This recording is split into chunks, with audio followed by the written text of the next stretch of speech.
Radio Lohgarh 'ਤੇ ਆਪ ਸਭ ਦਾ ਸਵਾਗਤ ਹੈ। ਮੈਂ ਵਰਪਾਲ ਸਿੰਘ ਅਤੇ ਮੇਰੇ ਨਾਲ ਨੇ ਵੀਰ ਗੁਰਪ੍ਰੀਤ ਸਿੰਘ। ਸਾਡੇ ਦੋਹਾਂ ਵੱਲੋਂ ਵਾਹਿਗੁਰੂ ਜੀ ਕਾ ਖਾਲਸਾ, ਵਾਹਿਗੁਰੂ ਜੀ ਕੀ ਫਤਿਹ। ਆਪਾਂ ਪਿਛਲੇ ਕੁਛ ਪ੍ਰੋਗਰਾਮਾਂ ਤੋਂ ਕਿਤਾਬ ਪੜ੍ਹ ਰਹੇ ਹਾਂ ਦਾ ਸੌਫਟ ਟਾਰਗੇਟ, ਜਿਹੜੀ 1999 ਦੇ ਵਿੱਚ ਲਿਖੀ ਗਈ ਸੀ ਜੀ। ਅਤੇ ਕੈਨੇਡਾ ਦੇ ਦੋ ਇਨਵੈਸਟੀਗੇਟਿਵ ਜਰਨਲਿਸਟ ਸੀਗੇ ਵੀ ਜਿਨ੍ਹਾਂ ਦੀ ਇਹ ਕਿਤਾਬ ਲਿਖੀ ਹੋਈ ਆ ਵੀ ਜ਼ੁਹੈਰ ਕਸ਼ਮੀਰੀ ਅਤੇ ਬਰਾਇਨ ਮੈਕੈਂਡਰੋ। ਅਤੇ ਉਹਨਾਂ ਨੇ ਇਹ ਕਿਤਾਬ ਜਿਹੜੀ ਆ ਵੀ ਤਹਿਕੀਕਾਤ ਜਿਹੜੀ ਕਰਕੇ ਸਾਰੀ ਵੀ ਕਿਵੇਂ ਜਿਹੜੀਆਂ ਭਾਰਤੀ ਏਜੰਸੀਆਂ ਜਸੂਸੀ ਏਜੰਸੀਆਂ ਵੀ ਉਹਨਾਂ ਨੇ ਸਿੱਖ ਕਮਿਊਨਿਟੀ ਦੇ ਅੰਦਰ ਘੁਸਪੈਠ ਕੀਤੀ ਕੈਨੇਡਾ ਦੇ ਵਿੱਚ, ਅਤੇ ਉਹਨਾਂ ਨੂੰ ਬਦਨਾਮ ਕਰਨ ਦਾ ਅਤੇ ਪੂਰੀ ਕੌਮ ਨੂੰ ਪੂਰੇ ਅੰਤਰਰਾਸ਼ਟਰੀ ਪੱਧਰ ਦੇ ਉੱਤੇ ਬਦਨਾਮ ਕਰਕੇ ਅਤੇ ਆਪਣਾ ਜਿਹੜਾ ਹਿੰਦੂਵਾਦੀ ਏਜੰਡਾ ਆ ਵੀ ਉਹਨੂੰ ਪੁਸ਼ ਕਰਨ ਲਈ ਇਹ ਸਾਰਾ ਜਿਹੜਾ ਕਾਰਾ ਕੀਤਾ, ਜਿਹਦੇ ਵਿੱਚ 1985-86 ਵਾਲਾ ਜਿਹੜਾ ਕਨਿਸ਼ਕਾ ਕਾਂਡ ਆ ਵੀ ਉਹ ਮੇਨ ਫੋਕਸ ਸੀਗਾ ਕਿਤਾਬ ਦਾ, ਅਤੇ ਜਿਹਦੇ ਵਿੱਚ ਸਿੱਖਾਂ ਨੂੰ ਬਦਨਾਮ ਕਰਨ ਲਈ ਵੀ ਇਹ ਸਾਰੀ ਸਕੀਮ ਘੜੀ ਗਈ ਵੀ ਜੀ ਇਹ ਵੀ ਜਿਹੜੇ ਖਾਲਿਸਤਾਨ ਮੰਗਣੇ ਵਾਲੇ ਆ ਵੀ ਉਹਨਾਂ ਨੇ ਇਹ ਜਹਾਜ਼ ਉਡਾਇਆ। ਅਤੇ ਜਦੋਂ ਤੁਸੀਂ ਥੋੜ੍ਹੀ ਜਿਹੀ ਵੀ ਮਤਲਬ ਵੀ ਉਹਨੂੰ ਐਨਾਲਾਈਜ਼ ਕਰਦੇ ਆ ਸਾਰੇ ਇੰਸੀਡੈਂਟ ਨੂੰ, ਅਤੇ ਕਿਸੇ ਪਾਸਿਓਂ ਵੀ ਵੀ ਜਿਹੜਾ ਕੋਈ ਖਾਲਿਸਤਾਨ ਮੰਗ ਰਿਹਾ ਆ ਅਤੇ ਉਹ ਇਹ ਜਹਾਜ਼ ਉਡਾ ਕੇ ਅਤੇ ਜਿਹੜੇ ਅੰਦਰ ਬੈਠੇ ਟਰੈਵਲ ਕਰਨ ਵਾਲੇ ਆਮ ਸਿੱਖ ਨੇ ਉਹਨਾਂ ਨੂੰ ਮਾਰ ਕੇ ਖਾਲਿਸਤਾਨ ਕਿਵੇਂ ਹਾਸਿਲ ਕਰਨਾ ਸੀ ਉਹਨਾਂ ਨੇ। ਬਿਲਕੁਲ। ਅਤੇ ਪਰ ਇਹ ਜ਼ਰੂਰ ਆ ਵੀ ਜਦੋਂ ਸਿਵਲੀਅਨ ਮਰਦੇ ਆ ਅਤੇ ਬਦਨਾਮੀ ਜਿਹੜੀ ਹੁੰਦੀ ਆ ਉਹਦੇ ਵਿੱਚ ਸਰਕਾਰੀ ਏਜੰਡਾ ਜਿਹੜਾ ਆ ਉਹ ਜ਼ਰੂਰ ਗਾਂਹ ਜਿਹੜਾ ਆ ਵੀ ਉਹ ਪੁਸ਼ ਹੁੰਦਾ ਹੈ।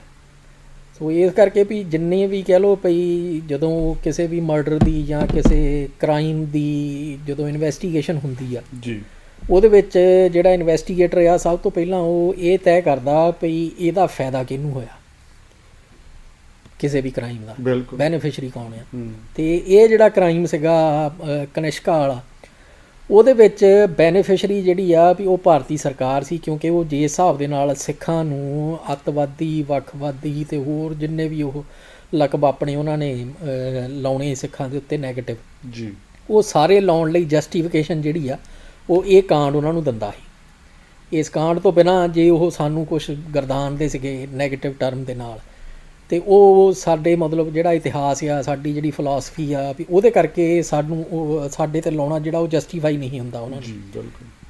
ਪਰ ਜਦੋਂ ਇਹ ਕਾਰਨਾਮਾ ਕੀਤਾ ਉਹਨਾਂ ਨੇ, ਉਹ ਤੋਂ ਬਾਅਦ ਫਿਰ ਜਿਹੜਾ ਆ ਵੀ ਇਹ ਜਸਟੀਫਾਈ ਕਰਨਾ ਜਿਹੜਾ ਉਹਨਾਂ ਲਈ ਸੌਖਾ ਹੋ ਗਿਆ। ਅਤੇ ਉਸ ਚੀਜ਼ ਦੀ ਜਿਹੜੀ ਤਹਿਕੀਕਾਤ ਆ ਉਹ ਇਹ ਦੋ ਜਰਨਲਿਸਟ ਜਿਹੜੇ ਆ ਉਹਨਾਂ ਨੇ ਫਿਰ ਕੀਤੀ, ਅਤੇ ਆਹ ਕਿਤਾਬ ਜਿਹੜੀ ਆ ਵੀ ਉਹ ਛਾਪੀ, ਜਿਹਦੇ ਵਿੱਚ ਸੌਫਟ ਟਾਰਗੇਟ ਆਪਾਂ ਅੱਗੇ ਵੀ ਤੁਹਾਨੂੰ ਦੱਸਿਆ ਵੀ ਉਹ ਟਰਮ ਜਿਹੜੀ ਆ ਉਹਨਾਂ ਲਈ ਵਰਤੀ ਜਾਂਦੀ ਆ ਵੀ ਜਿਹੜੇ ਭਈ ਬਹੁਤ ਸਖਾਲੇ ਜਿਹੜੇ ਆ ਵੀ ਉਹ ਕਹਿ ਲਓ ਭਈ ਮੈਨੀਪੂਲੇਟ ਹੋ ਜਾਂਦੇ ਆ, ਜਾਂ ਜਿਨ੍ਹਾਂ ਦੇ ਅੰਦਰ ਘੁਸਪੈਠ ਜਿਹੜੀ ਆ ਬੜੀ ਸੌਖੀ ਹੋ ਜਾਂਦੀ, ਅਤੇ ਸਾਡੀ ਕੌਮ ਨੂੰ ਸੌਫਟ ਟਾਰਗੇਟ ਵਜੋਂ ਭਈ ਭਾਰਤੀ ਏਜੰਸੀਆਂ ਜਿਹੜੀਆਂ ਉਹ ਵੇਖਦੀਆਂ ਜੀ। ਅਤੇ ਆਪਾਂ ਪਿਛਲਾ ਜਿਹੜਾ ਪ੍ਰੋਗਰਾਮ ਸੀਗਾ ਉਹ MJ ਅਕਬਰ ਦੀ ਜਿਹੜੀ ਸਟੇਟਮੈਂਟ ਸੀਗੀ ਵੀ ਉਹਦੇ ਉੱਤੇ ਛੱਡਿਆ ਸੀ ਵੀ ਜਿਹੜਾ ਆਪਾਂ ਸਰੋਤਿਆਂ ਨੂੰ ਕਿਹਾ ਸੀ ਵੀ ਇਸ ਪ੍ਰੋਗਰਾਮ ਦੇ ਵਿੱਚ ਹੋਣ ਵਾਲਾ ਜਿਹੜਾ ਪ੍ਰੋਗਰਾਮ ਆ ਵੀ ਉਹਦੇ ਵਿੱਚ ਆਪਾਂ ਇਹਦੀ ਡੂੰਘਾਈ ਦੇ ਵਿੱਚ ਵਿਚਾਰ ਕਰਾਂਗੇ। ਅਤੇ ਉਹ ਆਪਾਂ ਸਟੇਟਮੈਂਟ ਜਿਹੜੀ ਆ ਉਹ ਇੱਕ ਵਾਰੀ ਫਿਰ ਪੜ੍ਹ ਦਿੰਦੇ ਹਾਂ ਜੀ, ਅਤੇ ਫਿਰ ਉਹਨੂੰ ਵਿਚਾਰ ਲੈਂਦੇ ਹਾਂ। ਭਈ ਸਟੇਟਮੈਂਟ ਜਿਹੜੀ ਆ ਉਹ ਜਿਹੜੀ ਪਹਿਲਾਂ ਸੀ ਨਾ 47 ਤੋਂ ਪਹਿਲਾਂ ਵਾਲੀ, ਵੀ ਜਿਹਦੇ ਵਿੱਚ ਆਪਾਂ ਅਕਸਰ ਕਹੀਦਾ ਵੀ ਗਾਂਧੀ ਨੇ ਅਤੇ ਨਹਿਰੂ ਨੇ ਇਹ ਗੱਲ ਕਹੀ ਸੀਗੀ ਭਈ ਸਿੱਖ ਜਿਹੜੇ ਆ ਵੀ ਉਹ 47 ਤੋਂ ਬਾਅਦ ਵੀ ਇੱਕ ਆਪਣਾ ਜਿਹੜਾ ਖਿੱਤਾ ਆ ਉਹਦੇ ਅੰਦਰ ਆਜ਼ਾਦੀ ਦਾ ਨਿੱਘ ਜਿਹੜਾ ਆ ਵੀ ਉਹ ਮਾਣ ਸਕਦੇ ਆ ਜੀ। ਉਹਦੇ ਰਿਸਪੌਂਸ ਦੇ ਵਿੱਚ ਉਹ Indian journalist MJ Akbar wrote in 1985, "It sounded nice, but as the Sikhs discovered after August 1947, it was not much of a deal. Instead of the glow of freedom, there was only the shadow of a Hindu majority. In addition, the Punjab was partitioned by the British into two parts. The new province was to have 44% of the population of the United Punjab against only 38% of the land. Most of the canal irrigated and fertile virgin land was left in the West Punjab, which would become part of Pakistan. Even Nankana Sahib, Nanak's birthplace, was given to Pakistan by a London lawyer appointed to partition a country he had never visited. जी। More than 1 million Sikhs and Muslims died in riots as the two crisscrossed to their new homes. ਹੁਣ ਇਹਦੇ ਵਿੱਚ ਕਈ ਨੁਕਤੇ ਨੇ ਵੀ ਜਿਹੜੇ ਆਪਣੇ ਵਿਚਾਰਨੇ ਵਾਲੇ ਆ ਵੀ ਇੱਕ ਜਿੱਥੋਂ ਆਪਾਂ ਸ਼ੁਰੂ ਕਰਨਾ ਉਹ ਤੇ ਇਹ ਆ ਵੀ 44% ਪਾਪੂਲੇਸ਼ਨ ਜਿਹੜੀ ਆ ਵੀ ਜਿਹੜਾ ਨਵਾਂ ਪੰਜਾਬ ਇੱਧਰ ਬਣਿਆ ਉਹਦੇ ਵਿੱਚ 44% ਪਾਪੂਲੇਸ਼ਨ ਆਈ ਤੇ 38% ਜਿਹੜੀ ਆ ਵੀ ਉਹ ਲੈਂਡ ਮਾਸ ਜਿਹੜਾ ਸੀਗਾ ਉਹ ਆਇਆ ਜੀ। ਤੇ ਆਪਾਂ ਪਿਛਲੀ ਵਾਰੀ ਵੀ ਦੱਸਿਆ ਸੀ ਵੀ ਉਹਦਾ 38% ਸੀਗਾ, ਉਹਨੂੰ ਵੀ ਗਾਂ 3 ਹਿੱਸਿਆਂ 'ਚ ਵੰਡ ਦਿੱਤਾ ਗਿਆ 66 ਦੇ ਵਿੱਚ ਵੀ ਜਦੋਂ ਪੰਜਾਬ ਬਣਾਤਾ, ਹਰਿਆਣਾ ਬਣਾਤਾ ਤੇ ਹਿਮਾਚਲ ਜਿਹੜਾ ਆ ਵੀ ਉਹ ਬਣਾਤਾ ਜੀ। ਤਕਰੀਬਨ ਤਿੰਨਾਂ ਦਾ ਹੀ ਬਰਾਬਰ ਜਿਹਾ ਹੈਗਾ ਆ ਰਕਬਾ ਤੇ ਹਿਮਾਚਲ ਦਾ ਬਲਕਿ ਵੀ ਈਵਨ ਜਿਹੜਾ ਪੰਜਾਬ ਆ ਵੀ ਇਹ ਤੋਂ ਵੀ ਸ਼ਾਇਦ ਥੋੜਾ ਜਿਹਾ ਜ਼ਿਆਦਾ ਬਣਦਾ।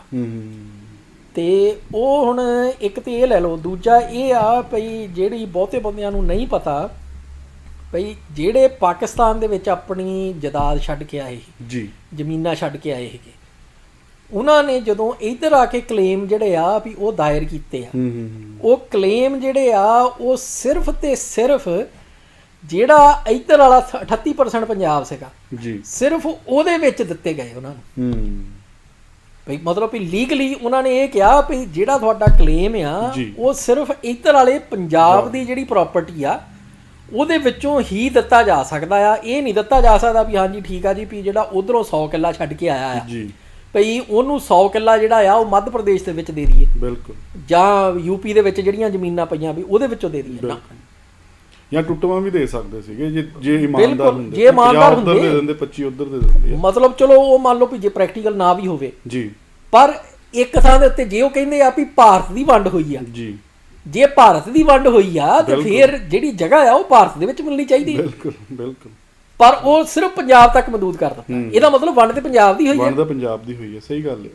ਸੋ ਉਹ ਸਾਰਾ ਕੁਝ ਜਿਹੜਾ ਆ ਵੀ ਇਹ ਸਾਡੇ ਵਿਚਾਰਨੇ ਵਾਲਾ ਵੀ ਜਿਹੜਾ ਬਹੁਤਿਆਂ ਨੂੰ ਸਾਨੂੰ ਪਤਾ ਵੀ ਨਹੀਂਗਾ ਵੀ ਇਹ ਹਿਸਾਬ ਨਾਲ ਹੋਇਆ। ਬਿਲਕੁਲ, ਔਰ ਇਹੀ ਕਾਰਨ ਆ ਵੀ ਜਿਹਦੇ ਕਰਕੇ ਅੱਜ 47 ਤੋਂ ਬਾਅਦ ਮਤਲਬ 53 ਤੇ 20 73 ਸਾਲ ਬਈ 73 ਸਾਲ 74 ਸਾਲ ਬਾਅਦ ਵੀ ਜਿਹੜੇ 47 ਦੇ ਕਲੇਮ ਆ ਉਹ ਅਜੇ ਵੀ ਉਦਾਂ ਹੀ ਮਤਲਬ ਪ੍ਰੋਸੈਸ ਹੋ ਰਹੇ ਆ। ਬਿਲਕੁਲ, 2 ਜਨਰੇਸ਼ਨਾਂ ਲੰਘ ਗਈਆਂ ਪਰ ਉਹ ਅਜੇ ਵੀ ਜਿਹੜੀਆਂ ਕਲੇਮ ਆ ਵੀ ਪ੍ਰਾਪਰਟੀ ਸਾਡੀ ਉੱਥੇ 47 ਦੇ ਵਿੱਚ ਆਖੇ ਵੀ ਅਸੀਂ ਛੱਡ ਕੇ ਆਏ ਆ ਜੀ ਜੀ, ਵੀ ਸਾਡੀ ਰਹਿ ਗਈ ਉੱਧਰ ਜੀ, ਤੇ ਉਧਰੋਂ ਛੱਡ ਕੇ ਤੇ ਇੱਧਰ ਆਉਣਾ ਪਿਆ ਵੀ ਬਿਲਕੁਲ ਐਨ ਕਹਿ ਲਓ ਭਈ ਸਿਰਫ ਕੱਪੜਿਆਂ ਦੇ ਨਾਲ ਜੀ, ਹੋਰ ਕੱਖ ਵੀ ਕੋਲ ਹੈ ਨਹੀਂ। ਬਿਲਕੁਲ, ਉਹ ਕਲੇਮ ਜਿਹੜੇ ਨੇ ਉਹ ਅਜੇ ਤੱਕ ਵੀ ਉਦਾਂ ਹੀ ਕਾਗਜ਼ਾਂ ਦੇ ਵਿੱਚ ਰੁਲਦੇ ਪਏ। ਬਿਲਕੁਲ ਜੀ, ਔਰ ਉਹ ਵੱਡਾ ਸਕੈਮ ਇਹ ਚੱਲਦਾ ਫਿਰ ਵੀ ਉਹ ਜਿਹੜੇ ਅੰਦਰ ਪ੍ਰੋਸੈਸ ਕਰਦੇ ਆ ਬਾਊ ਜੀ, ਉਹ ਅਗੇ ਵੀ ਜਦੋਂ ਕਿਸੇ ਦਾ ਕਲੇਮ ਜਿਹੜਾ ਆ ਉਹ ਸਿਰੇ ਲੱਗਣੇ ਵਾਲਾ ਹੁੰਦਾ ਆ ਜੀ, ਹੁਣ 2 ਜਨਰੇਸ਼ਨਾਂ ਤੋਂ ਕਲੇਮ ਚੱਲਣ ਦਿਆ ਆ ਜੀ, ਬਿਲਕੁਲ, ਤੇ ਜਿਹੜੇ ਅੱਜ ਕਹਿ ਲਓ ਵੀ ਪੋਤੇ ਪੋਤੀਆਂ ਦੋਤੇ ਦੋਤੀਆਂ ਜਿਹੜੇ ਆ ਵੀ ਅਖੇ ਵੀ ਜਿਹਨਾਂ ਦੇ ਕੋਲੇ ਕਾਗਜ਼ ਪਏ ਆ ਵੀ ਹਾਂ ਸਾਡੇ ਦਾਦੇ ਨੇ ਨਾਨੇ ਨੇ ਕਲੇਮ ਉਦੋਂ ਫਾਈਲ ਕੀਤਾ ਸੀ, ਬਿਲਕੁਲ, ਉਹ ਉਹਨਾਂ ਤੋਂ ਮਤਲਬ ਇੰਨਾ ਕੀ ਹੁੰਦਾ ਵੀ ਪਤਾ ਨਹੀਂ ਮਿਲਣਾ ਕਿ ਨਹੀਂ ਮਿਲਣਾ, ਵੀ ਬਾ ਠੀਕ ਆ ਵੀ ਕਾਗਜ਼ ਕਿਤੇ ਪਏ ਆ। ਤੇ ਜਦੋਂ ਕੋਈ ਆ ਕੇ ਨਾ ਵਿੱਚ ਵਿਚੋਲਾ, ਬਿਲਕੁਲ, ਤੇ ਉਹਨੂੰ ਪਤਾ ਲੱਗਦਾ ਵੀ ਅੰਦਰੋਂ ਬਾਊ ਦੱਸ ਦਿੰਦਾ ਵੀ ਆਹ ਫੈਮਿਲੀ ਆ, ਇਹਦਾ ਕਲੇਮ ਜਿਹੜਾ ਆ ਵੀ ਇਹ ਹੁਣ ਬਸ ਸਿਰੇ ਪਹੁੰਚਿਆ ਆ ਜੀ, ਬਿਲਕੁਲ, ਵੀ ਇਹ ਲੱਗਣੇ ਵਾਲਾ ਜੀ। ਤੇ ਉਹ ਅਖੇ ਜੀ ਵੀ ਜਾ ਕੇ ਪਰਿਵਾਰ ਨੂੰ ਅਪਰੋਚ ਕਰਦੇ ਆ ਵੀ ਹਾਂ ਜੀ ਸੁਣਿਆ ਵੀ ਅੱਛਾ ਤੁਸੀਂ ਪਾਕਿਸਤਾਨ ਨੂੰ ਆਏ ਸੀ, ਹਾਂਜੀ ਅੱਛਾ ਕਲੇਮ ਕੀਤਾ ਕੋਈ, ਹਾਂ ਕੀਤਾ ਸੀ ਤੁਹਾਡੇ ਦਾਦੇ ਨੇ ਨਾਨੇ ਨੇ ਅਖੇ ਫਾਈਲ ਕੀਤਾ ਸੀ ਬਹੁਤ, ਅੱਛਾ ਕਾਗਜ਼ ਹੈਗੇ ਤੁਹਾਡੇ ਕੋਲੇ? ਤੇ ਉਹ ਜਦੋਂ ਫਾਈਲਾਂ ਫਰੋਲ ਕੇ ਕਾਗਜ਼ ਲੈ ਆਉਂਦੇ ਆ ਤੇ ਅੱਛਾ ਭਈ ਜੇ ਤੁਹਾਨੂੰ ਠੀਕ ਲੱਗੇ ਵੀ ਇੰਨੇ ਸਾਲ ਤੇ ਹੋ ਗਏ ਤੁਹਾਨੂੰ ਮਿਲਿਆ ਕੁਛ ਨਹੀਂ, ਭਈ ਜੇ ਅਸੀਂ ਲੱਖ ਰੁਪਏ ਦੇ ਵਿੱਚ ਤੁਹਾਡਾ ਕਲੇਮ ਖਰੀਦ ਲਈਏ, ਤੇ ਉਹ ਏਦਾਂ ਕਰਕੇ ਤੇ ਉਹ ਜਿਹਨੂੰ ਮਤਲਬ ਕਹਿ ਲਓ ਵੀ 2 ਜਨਰੇਸ਼ਨਾਂ ਤੋਂ ਕਾਗਜ਼ ਉਦਾਂ ਹੀ ਪਏ ਹੁੰਦੇ ਆ, ਤੇ ਉਹ ਅਗਲਾ ਕਹਿੰਦਾ ਵੀ ਚੱਲ ਜੇ ਲੱਖ ਮਿਲਦਾ ਜਾਂ 4 ਲੱਖ ਮਿਲਦਾ ਜਾਂ 5 ਲੱਖ ਮਿਲਦਾ ਭਈ ਲੈ ਲੈਨੇ ਆ, ਮਾੜਾ ਕੀ ਆ। ਬਿਲਕੁਲ, ਤੇ ਉਹ ਜਦੋਂ ਉਹ ਏਦਾਂ ਖਰੀਦ ਲੈਂਦੇ ਆ ਤੇ ਉਹ ਤੋਂ ਬਾਅਦ ਪਤਾ ਲੱਗਦਾ ਵੀ ਇਹ ਵੀ ਜਿਹੜੀ ਪ੍ਰਾਪਰਟੀ ਹੁਣ ਅਲਾਟ ਹੋਈ ਆ ਉਹ 1 ਕਰੋੜ ਦੀ ਆ ਜੀ, ਬਿਲਕੁਲ, ਫਿਰ ਕੋਈ ਰਾਈਟ ਨਹੀਂ ਤੁਹਾਡਾ। ਸਹੀ ਗੱਲ। ਸੋ ਮਤਲਬ ਏਦਾਂ ਦੇ ਕਈ ਪਰਿਵਾਰ ਆ ਵੀ ਜਿਨ੍ਹਾਂ ਨੂੰ ਮੈਂ ਪਰਸਨਲੀ ਜਾਣਦਾ ਵੀ ਜਿਨ੍ਹਾਂ ਦੇ ਨਾਲ ਇਹ ਕੰਮ ਹੋਇਆ ਔਰ ਉਹ ਪੂਰਾ ਇੱਕ ਪ੍ਰੋਪਰ ਸਰਕਾਰੀ ਤਰੀਕੇ ਦੇ ਨਾਲ ਮਤਲਬ ਕਹ ਲਓ ਵੀ ਸਰਕਾਰੀ ਸ਼ਹਿ ਦੇ ਉੱਤੇ ਉਸ ਹਿਸਾਬ ਨਾਲ ਵੀ ਅੰਦਰ ਬੈਠੇ ਬੰਦੇ ਜਿਹੜੇ ਉਹ ਜਾਣਕਾਰੀ ਦਿੰਦੇ ਆ ਤੇ ਤਾਂ ਬੰਦਾ ਆ ਕੇ ਬਾਹਰ ਜਿਹੜਾ ਆ ਵੀ ਉਹ ਏਦਾਂ ਜਿਹੜੇ ਪਰਿਵਾਰ 2-3 ਜਨਰੇਸ਼ਨਾਂ ਤੋਂ ਰੁਲਦੇ ਪਏ ਭਈ ਉਹਨਾਂ ਨੂੰ ਫਿਰ ਉਹ ਏਦਾਂ ਅਪਰੋਚ ਕਰਕੇ ਦੇਖੇ ਪੈਸੇ ਜਿਹੜੇ ਆ ਵੀ ਜਿਹੜਾ ਕਹਿ ਲਓ ਵੀ ਕਰੋੜ ਦਾ ਲੱਖ ਦੇ ਵਿੱਚ 2 ਲੱਖ 'ਚ 4 ਲੱਖ ਦੇ ਵਿੱਚ ਕਰਕੇ ਦਿਖਾ ਜਾਂਦੇ। ਬਿਲਕੁਲ ਜੀ, ਬਿਲਕੁਲ। ਸੋ ਇਸ ਕਰਕੇ ਭਾਈ ਜਦੋਂ ਤੁਹਾਡੇ ਕੋਲੇ ਕੋਈ ਅਪਰੋਚ ਕਰਦਾ ਆ ਏਦਾਂ ਪਹਿਲਾਂ ਤੇ ਤੁਹਾਡਾ ਰਿਐਕਸ਼ਨ ਹੀ ਇਹ ਹੋਣਾ ਚਾਹੀਦਾ ਆ ਵੀ ਜੇ ਇਹ ਬੰਦਾ ਇੰਨੇ ਚਿਰਾਂ ਬਾਅਦ ਆ ਕੇ ਤੁਹਾਡੇ ਕੋਲੋਂ ਕੁਝ ਖਰੀਦਣ ਦੀ ਆਫਰ ਕਰ ਰਿਹਾ ਭਈ ਜਿਹੜੀ 3 ਜਨਰੇਸ਼ਨਾਂ ਤੋਂ 2 ਜਨਰੇਸ਼ਨਾਂ ਤੋਂ ਤੁਹਾਡੇ ਪੱਲੇ ਕੁਝ ਨਹੀਂ ਪਿਆ ਹੋਇਆ, ਇਹਦਾ ਮਤਲਬ ਇਹਦੇ ਕੋਲੇ ਕੋਈ ਜਾਣਕਾਰੀ ਹੈਗੀ ਆ। ਸੋ ਇਸ ਕਰਕੇ ਵੀ ਉਹਨੂੰ ਸਮਾਂ ਕੇ ਤੁਸੀਂ ਟਾਲ ਮਟੋਲ ਕਰਕੇ ਤੇ ਲਾਓ ਪਾਸੇ ਤੇ ਅੰਦਰੋਂ ਆਪ ਜਾਣਕਾਰੀ ਪਹਿਲਾਂ ਕਢਾਓ। ਬਿਲਕੁਲ। ਭਾਵੇਂ ਤੁਹਾਡੇ ਜਿਹੜੇ ਕੰਟੈਕਟ ਹੈਗੇ ਜਾਂ ਕੁਝ ਵੀ ਹੈਗਾ ਜੀ ਭਈ ਆਪਣਾ ਆਪ ਜਿਹੜਾ ਆ ਉਹ ਐਸਰਟੇਨ ਕਰ ਲਓ ਭਈ ਅੰਦਰ ਕੁਝ ਭਈ ਚੱਲਣ ਦਿਆ ਜੀ ਬਿਲਕੁਲ ਤੋ ਬਜਾਏ ਇਦਾਂ ਵੀ ਇਹ ਵੀ ਉਦਾਂ ਹੀ ਕੋਈ ਬੰਦਾ ਆ ਕੇ ਤੇ ਤੁਹਾਨੂੰ ਆਫਰ ਕਰੇ ਤੇ ਤੁਸੀਂ ਚੁੱਪ ਕਰਕੇ ਇਹ ਵੀ ਕਹਿ ਲਓ ਵੀ ਚੱਲ ਠੀਕ ਆ ਵੀ ਸਹੀ ਗੱਲ ਹੈ ਕਰ ਲੈਨੇ ਆ ਜੀ ਸੋ ਇੱਕ ਤੇ ਉਹ ਆ ਪੱਖ ਦੂਜਾ ਪੱਖ ਹੈਗਾ ਆ ਭਈ ਜਿਹੜੀਆਂ ਜ਼ਮੀਨਾਂ ਸੀਗੀਆਂ ਇੱਕ ਤੇ ਇਹ ਹੋ ਗਿਆ ਨਾ ਵੀ 38% ਆਪਣਾ 44% ਪਾਪੂਲੇਸ਼ਨ ਤੇ 38% ਰਕਬਾ ਜੀ ਦੂਜਾ ਇਹ ਸੀ ਵੀ ਜਿਹੜੇ ਉਧਰ ਸੀਗੀਆਂ ਜ਼ਮੀਨਾਂ ਉਹਦੇ ਵਿੱਚੋਂ ਬਹੁਤੀਆਂ ਜਿਹੜੀਆਂ ਆ ਪਾਪੂਲੇਸ਼ਨ ਭਾਵੇਂ ਸਾਡੀ ਥੋੜੀ ਸੀ ਪਰ ਜ਼ਮੀਨਾਂ ਸਾਡੇ ਕੋਲੇ ਜ਼ਿਆਦੀਆਂ ਸੀ ਸੋ ਉਹ ਜਿਹੜੀਆਂ ਜ਼ਮੀਨਾਂ ਸੀਗੀਆਂ ਖਾਸ ਤੌਰ ਤੇ ਜਿਹੜੀਆਂ ਸੀ ਨਾ ਦੂਸਰਾ ਬਾਰ ਵਾਲਾ ਇਲਾਕਾ ਜਿਹੜਾ ਸੀ ਸਾਰਾ ਉਹ 1885-86 ਦੇ ਵਿੱਚ ਅੰਗਰੇਜ਼ਾਂ ਨੇ ਇੱਕ ਖਾਸ ਸਕੀਮ ਦੇ ਅਧੀਨ ਵੀ ਜਿਹੜੇ ਫੌਜੀ ਸਿੱਖ ਰਿਟਾਇਰ ਹੁੰਦੇ ਸੀਗੇ ਉਹਨਾਂ ਨੂੰ ਉਹ ਰਿਟਾਇਰਮੈਂਟ ਦੇ ਤੋਹਫੇ ਵਜੋਂ ਆਫਰ ਕਰਦੇ ਸੀਗੇ ਵੀ ਆਹ ਇਲਾਕਾ ਹੈਗਾ ਇਹਨੂੰ ਅਸੀਂ ਆਬਾਦ ਕਰਨ ਦੀ ਕੋਸ਼ਿਸ਼ ਕਰਦੇ ਪਏ ਆ ਆਹ ਜਿਹੜੀਆਂ ਨਹਿਰਾਂ ਆ ਅਸੀਂ ਉਧਰੋਂ ਕੱਢੀਆਂ ਆ ਤਾਂ ਕਰਕੇ ਉਹਨੂੰ ਬਾਰ ਦਾ ਇਲਾਕਾ ਕਹਿੰਦੇ ਸੀ ਵੀ ਇਹਦੇ ਵਿੱਚ ਭਈ ਨਹਿਰੀ ਜਿਹੜੀ ਪਾਣੀ ਦੇ ਨਾਲ ਸਿੰਜਾਈ ਦਾ ਵੀ ਅਸੀਂ ਕਰਨ ਦਾ ਆ ਸਾਰਾ ਜੀ ਜਿਹੜੇ ਕਹਿ ਲਓ ਭਈ ਸਾਧਨ ਆ ਵੀ ਉਹ ਉੱਥੇ ਪੈਦਾ ਕਰਦੇ ਪਏ ਆ ਜੀ ਤੇ ਫਿਰ ਉਹ ਕਹਿੰਦੇ ਸੀ ਵੀ ਜੇ ਤੁਸੀਂ ਲੈਣੀਆਂ ਆ ਤੇ ਉਹ ਅਲਾਟ ਕਰ ਦਿੰਦੇ ਸੀ ਜ਼ਮੀਨ ਤੇ ਉਹ ਫਿਰ ਉਹ ਜ਼ਮੀਨ ਜਿਹੜੀ ਆ ਉਹ ਆਪਣੇ ਬੰਦੇ ਜਾ ਕੇ ਤੇ ਆਬਾਦ ਕਰਦੇ ਜੀ ਸੋ ਜਦੋਂ ਤੁਸੀਂ ਇਹ ਵੇਖਦੇ ਆ ਨਾ ਵੀ ਓਨਰਸ਼ਿਪ ਜਿਹੜੀ ਆ ਜੀ ਭਈ ਇਹ ਵੀ ਜਿਹੜਾ ਆ ਵੀ ਪੂਰੀ ਨਹੀਂ ਮਤਲਬ ਭਈ ਪਿਕਚਰ ਕ੍ਰੀਏਟ ਕਰ ਰਿਹਾ ਵੀ 44% ਪਾਪੂਲੇਸ਼ਨ ਤੇ 38% ਰਕਬਾ ਜੀ ਇਨਫੈਕਟ ਵੀ ਸਿੱਖਾਂ ਦੀ ਜਿਹੜੀ ਪਾਪੂਲੇਸ਼ਨ ਆ ਉਹ ਜਿਹੜੀ ਇੱਧਰ ਆਈ ਆ ਉਹਦੇ ਕਿਤੇ ਵੱਧ ਪਰਸੈਂਟ ਜ਼ਮੀਨ ਉਧਰ ਛੱਡਣੀ ਪਈ ਤੇ ਜਿਹੜੇ ਇੱਧਰੋਂ ਮੁਸਲਮਾਨ ਗਏ ਜੀ ਉਹਨਾਂ ਦੇ ਕੋਲੇ ਪਾਪੂਲੇਸ਼ਨ ਜ਼ਿਆਦੀ ਸੀ ਤੇ ਜ਼ਮੀਨ ਇੱਧਰ ਥੋੜੀ ਸੀ ਜੀ ਸੋ ਉਹ ਫਿਰ ਜਿਹੜੀ ਜ਼ਮੀਨ ਇੱਧਰ ਬਚੀ ਉਹ ਵੈਸੇ ਹੀ ਕਿਤੇ ਘੱਟ ਜ਼ਮੀਨ ਬਚੀ ਸੋ ਤਾਂ ਕਰਕੇ ਵੀ ਇੱਕ ਕਾਰਨ ਆ ਵੀ ਜਿਹਦੇ ਕਰਕੇ ਵੀ ਜ਼ਮੀਨਾਂ ਜਿਹੜੀਆਂ ਆ ਭਈ ਉਹ ਅਲਾਟਮੈਂਟ ਲਈ ਨਿਕਲੀਆਂ ਨੇ ਵੀ ਕਿਉਂਕਿ ਉਹਨਾਂ ਨੇ ਸੀਮਤ ਕਰ ਦਿੱਤਾ ਵੀ ਸਿਰਫ ਪੰਜਾਬ ਦੇ ਅੰਦਰ ਉਹਨਾਂ ਨੂੰ ਜ਼ਮੀਨ ਜਿਹੜੀ ਅਲਾਟ ਕੀਤੀ ਜਾਊਗੀ ਨਹੀਂ ਤਾਂ ਜੇ ਪੂਰੇ ਇੰਡੀਆ ਦਾ ਕੀਤਾ ਹੁੰਦਾ ਤੇ ਆਪਣੇ ਬੰਦੇ ਜਦੋਂ ਗੁਜਰਾਤ ਦੇ ਵਿੱਚ ਜਾ ਕੇ ਯੂਪੀ ਦੇ ਵਿੱਚ ਜਾ ਕੇ ਮੱਧ ਪ੍ਰਦੇਸ਼ ਦੇ ਵਿੱਚ ਜਾ ਕੇ ਆਪ ਜ਼ਮੀਨਾਂ ਆਬਾਦ ਕਰਦੇ ਪਏ ਜੇ ਉਹੀ ਜ਼ਮੀਨਾਂ ਅਲਾਟ ਹੋ ਗਈਆਂ ਹੁੰਦੀਆਂ ਤਾਂ ਬਿਲਕੁਲ ਬਿਲਕੁਲ ਫਿਰ ਤੇ ਉਹਨਾਂ ਨੂੰ ਮਤਲਬ ਭਈ ਬਹੁਤ ਕਹਿ ਲਓ ਭਈ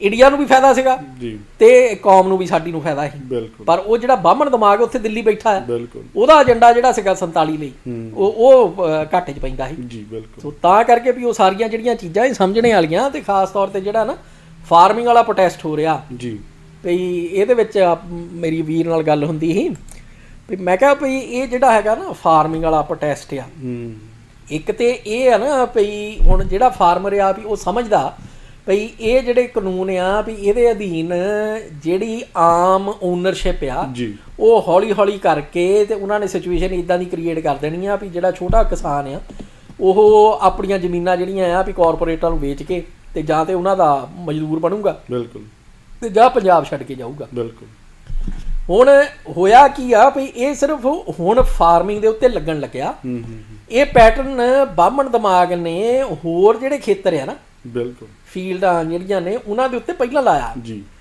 ਭਈ ਦੋ ਮਸਾਲਾ ਲੈ ਲਓ ਇੱਕ ਬੈਂਕਿੰਗ ਸੈਕਟਰ ਤੇ ਇੱਕ ਲੈ ਲਓ ਜਿਹੜੀ ਆ 에ਅਰਲਾਈਨਸ ਨੇ ਜੀ ਹੁਣ ਜਦੋਂ 47 ਦੀ ਵੰਡ ਹੁੰਦੀ ਆ ਅੰਗਰੇਜ਼ ਛੱਡ ਕੇ ਜਾਂਦੇ ਆ ਜੀ ਤੇ ਆਜ਼ਾਦੀ ਕਹਿਣਾ ਤੇ ਵੈਸੇ ਹੀ ਕਹਿ ਲਓ ਵੀ ਇੱਕ ਗਲਤ ਜਿਹਾ ਟਰਮ ਆ ਪਰ ਚਲੋ ਮੰਨ ਲਓ ਵੀ 47 ਜਿਹੜਾ ਆ ਵੀ ਅੰਗਰੇਜ਼ ਛੱਡ ਕੇ ਚਲ ਗਏ ਜੀ ਤੇ ਜਿਹੜੇ ਲੋਕਲ ਸੀਗੇ ਬੰਦੇ ਵੀ ਉਹਨਾਂ ਨੇ ਸਰਕਾਰ ਬਣਾ ਲਈ ਬਿਲਕੁਲ ਉਸ ਵੇਲੇ ਜਿਹੜਾ 에ਅਰ ਇੰਡੀਆ ਆ ਉਹ ਟਾਟਾ ਓਨ ਕਰਦੇ ਸੀ ਜੀ ਵੀ ਉਹ ਸਰਕਾਰੀ ਨਹੀਂ ਸੀਗਾ ਪ੍ਰਾਈਵੇਟ ਸੀ ਜੀ ਸੋ 에ਅਰ ਇੰਡੀਆ ਦਾ ਜਿਹੜਾ ਹੈਗਾ ਨਾ ਉਹ ਮਹਾਰਾਜੇ ਵਾਲਾ ਲੋਗੋ ਉਹ ਟਾਟਾ ਵਾਲਿਆਂ ਦਾ ਬਣਾਇਆ ਹੋਇਆ ਜੀ ਤੇ ਜਿਹੜੀ ਭਾਰਤ ਸਰਕਾਰ ਸੀਗੀ ਉਹਨੇ ਭਈ ਕੀ ਕੀਤਾ ਵੀ ਟਾਟਾ ਨੂੰ ਉਸ ਵੇਲੇ JRD ਟਾਟਾ ਸੀ ਜੀ ਹੈਡ ਉਹਨਾਂ ਦਾ ਟਾਟਾ ਕੰਪਨੀ ਦਾ ਤੇ ਉਹਨੂੰ ਸਪੈਸ਼ਲ ਉਹਨਾਂ ਮੀਟਿੰਗ ਕਰਕੇ ਇਹ ਕਿਹਾ ਗਿਆ ਵੀ ਤੂੰ ਜਿਹੜੀ ਇਹ 에ਅਰਲਾਈਨ ਹੈ ਇਹ ਸਰਕਾਰ ਨੂੰ ਦੇ ਦੇ ਵੀ ਕਿਉਂਕਿ ਇਹ ਮੁਲਕ ਨੂੰ ਆਪਣਾ ਇੱਕ ਨੈਸ਼ਨਲ ਕੈਰੀਅਰ ਚਾਹੀਦਾ ਤੇ ਉਹਨੇ ਦੇ ਦਿੱਤੀ ਉਹਦੇ ਕੋਲੋਂ ਲੈ ਕੇ ਨੈਸ਼ਨਲਾਈਜ਼ ਕਰਕੇ 에ਅਰ ਇੰਡੀਆ ਜਿਹੜਾ ਆ ਵੀ ਉਹ ਸਰਕਾਰੀ 에ਅਰਲਾਈਨ ਵਜੋਂ ਖੜਾ ਕਰਤਾ ਗਿਆ ਜੀ ਉਹ ਤੋਂ ਕੁਝ ਸਾਲਾਂ ਬਾਅਦ ਵੀ ਜਿਹੜੇ ਬੈਂਕ ਸੀਗੇ ਉਹ ਹੌਲੀ ਹੌਲੀ ਨੈਸ਼ਨਲਾਈਜ਼ ਕਰ ਦਿੱਤੇ ਜੀ ਨੈਸ਼ਨਲਾਈਜ਼ ਕਰਕੇ ਮਤਲਬ ਵੀ ਪ੍ਰਾਈਵੇਟ ਬੈਂਕ ਜਿਹੜੇ ਸੀਗੇ ਉਹ ਸਰਕਾਰੀ ਬਣਾ ਦਿੱਤੇ ਹੁਣ ਉਹਦੇ ਵਿੱਚ ਜਿੱਦਾਂ ਜਿੱਦਾਂ ਸਰਕਾਰੀ ਹੋਈ ਜਾਂਦਾ ਕੰਮ ਉੱਦਾਂ ਹੀ ਵੀ ਤੁਹਾਡੀ ਜਿਹੜੀ ਪਾਵਰ ਆ ਸਰਕਾਰ ਦੀ ਉਹ ਵਧੀ ਜਾਂਦੀ ਆ ਵੀ ਹਾਂਜੀ ਅਫਸਰ ਲਾਉਣੇ ਬਿਲਕੁਲ ਤੇ ਪੈਸੇ ਜਿਹੜੇ ਆ ਵੀ ਉਹ ਵੰਡਣੇ ਤੇ 에ਅਰਲਾਈਨ ਜਿਹੜੀ ਆ ਵੀ ਉਹਦੇ ਉੱਤੇ ਫਿਰ ਵੱਡੇ ਅਫਸਰ ਲਾਉਣੇ ਤੇ ਹੋਰ ਸਾਰਾ ਕੁਝ ਕਰਨਾ ਜੀ ਵੀ ਉਹ ਸਾਰੀਆਂ ਚੀਜ਼ਾਂ ਜਿਹੜੀਆਂ ਉਹ ਸਰਕਾਰ ਨੇ ਆਪਣੇ ਹੱਥ ਕਰ ਲਈਆਂ ਜੀ ਜਿੱਦਾਂ ਜਿੱਦਾਂ ਪਾਪੂਲੇਸ਼ਨ ਦਾ ਸਿਸਟਮ ਸਾਰਾ ਜਿਹੜਾ ਆ ਤੇ ਜਿਹੜੇ ਰਿਸੋਰਸ ਆ ਉਹ ਬਦਲਣ ਲੱਗੇ ਆ। ਭਈ 47 ਤੋਂ ਪਹਿਲਾਂ ਜਦੋਂ ਤੁਸੀਂ ਵੇਖਦੇ ਆ ਤੇ ਬਹੁਤ ਵੱਡੇ ਪੱਧਰ ਦੇ ਉੱਤੇ ਰਿਸੋਰਸ ਜਿਹੜੇ ਆ ਉਹ ਗੈਰ ਹਿੰਦੂਆਂ ਕੋਲੇ ਸੀਗੇ ਜੀ, ਮੁਸਲਮਾਨਾਂ ਕੋਲੇ ਸੀਗੇ, ਪਾਰਸੀਆਂ ਕੋਲੇ ਸੀਗੇ, ਸਿੱਖਾਂ ਕੋਲੇ ਸੀਗੇ। ਈਵਨ ਅਖਬਾਰਾਂ ਜੇ ਤੁਸੀਂ ਲਾ ਲਓ ਭਈ ਟ੍ਰਿਬਿਊਨ ਹੋ ਗਈ, ਹਿੰਦੁਸਤਾਨ ਟਾਈਮਸ ਹੋ ਗਈ, ਇਹ ਸਾਰੀਆਂ ਅਖਬਾਰਾਂ ਜਿਹੜੀਆਂ ਸਿੱਖਾਂ ਦੀਆਂ ਸ਼ੁਰੂ ਕੀਤੀਆਂ, ਬਾਅਦ ਚੋਂ ਬਾਹਮਣਾਂ ਨੇ ਹਥਿਆਈਆਂ।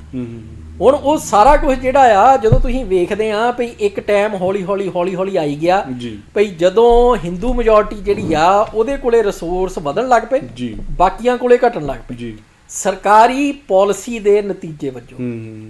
ਜਦੋਂ ਇੱਕ ਪੁਆਇੰਟ ਇਹ ਆ ਗਿਆ ਵੀ ਹੁਣ ਜੀ ਵੀ ਜਿਹੜਾ ਇਕਨੋਮਿਕ ਕ੍ਰਾਈਸਿਸ ਆ ਗਿਆ 1990-92 ਦੀਆਂ ਗੱਲਾਂ ਨੇ ਜੀ, ਭਈ ਕ੍ਰਾਈਸਿਸ ਆ ਗਿਆ ਇਸ ਕਰਕੇ ਕ੍ਰਾਈਸਿਸ ਹੱਲ ਕਰਨ ਲਈ ਪ੍ਰਾਈਵੇਟਾਈਜ਼ ਕਰਨਾ ਪੈਣਾ ਹੈ।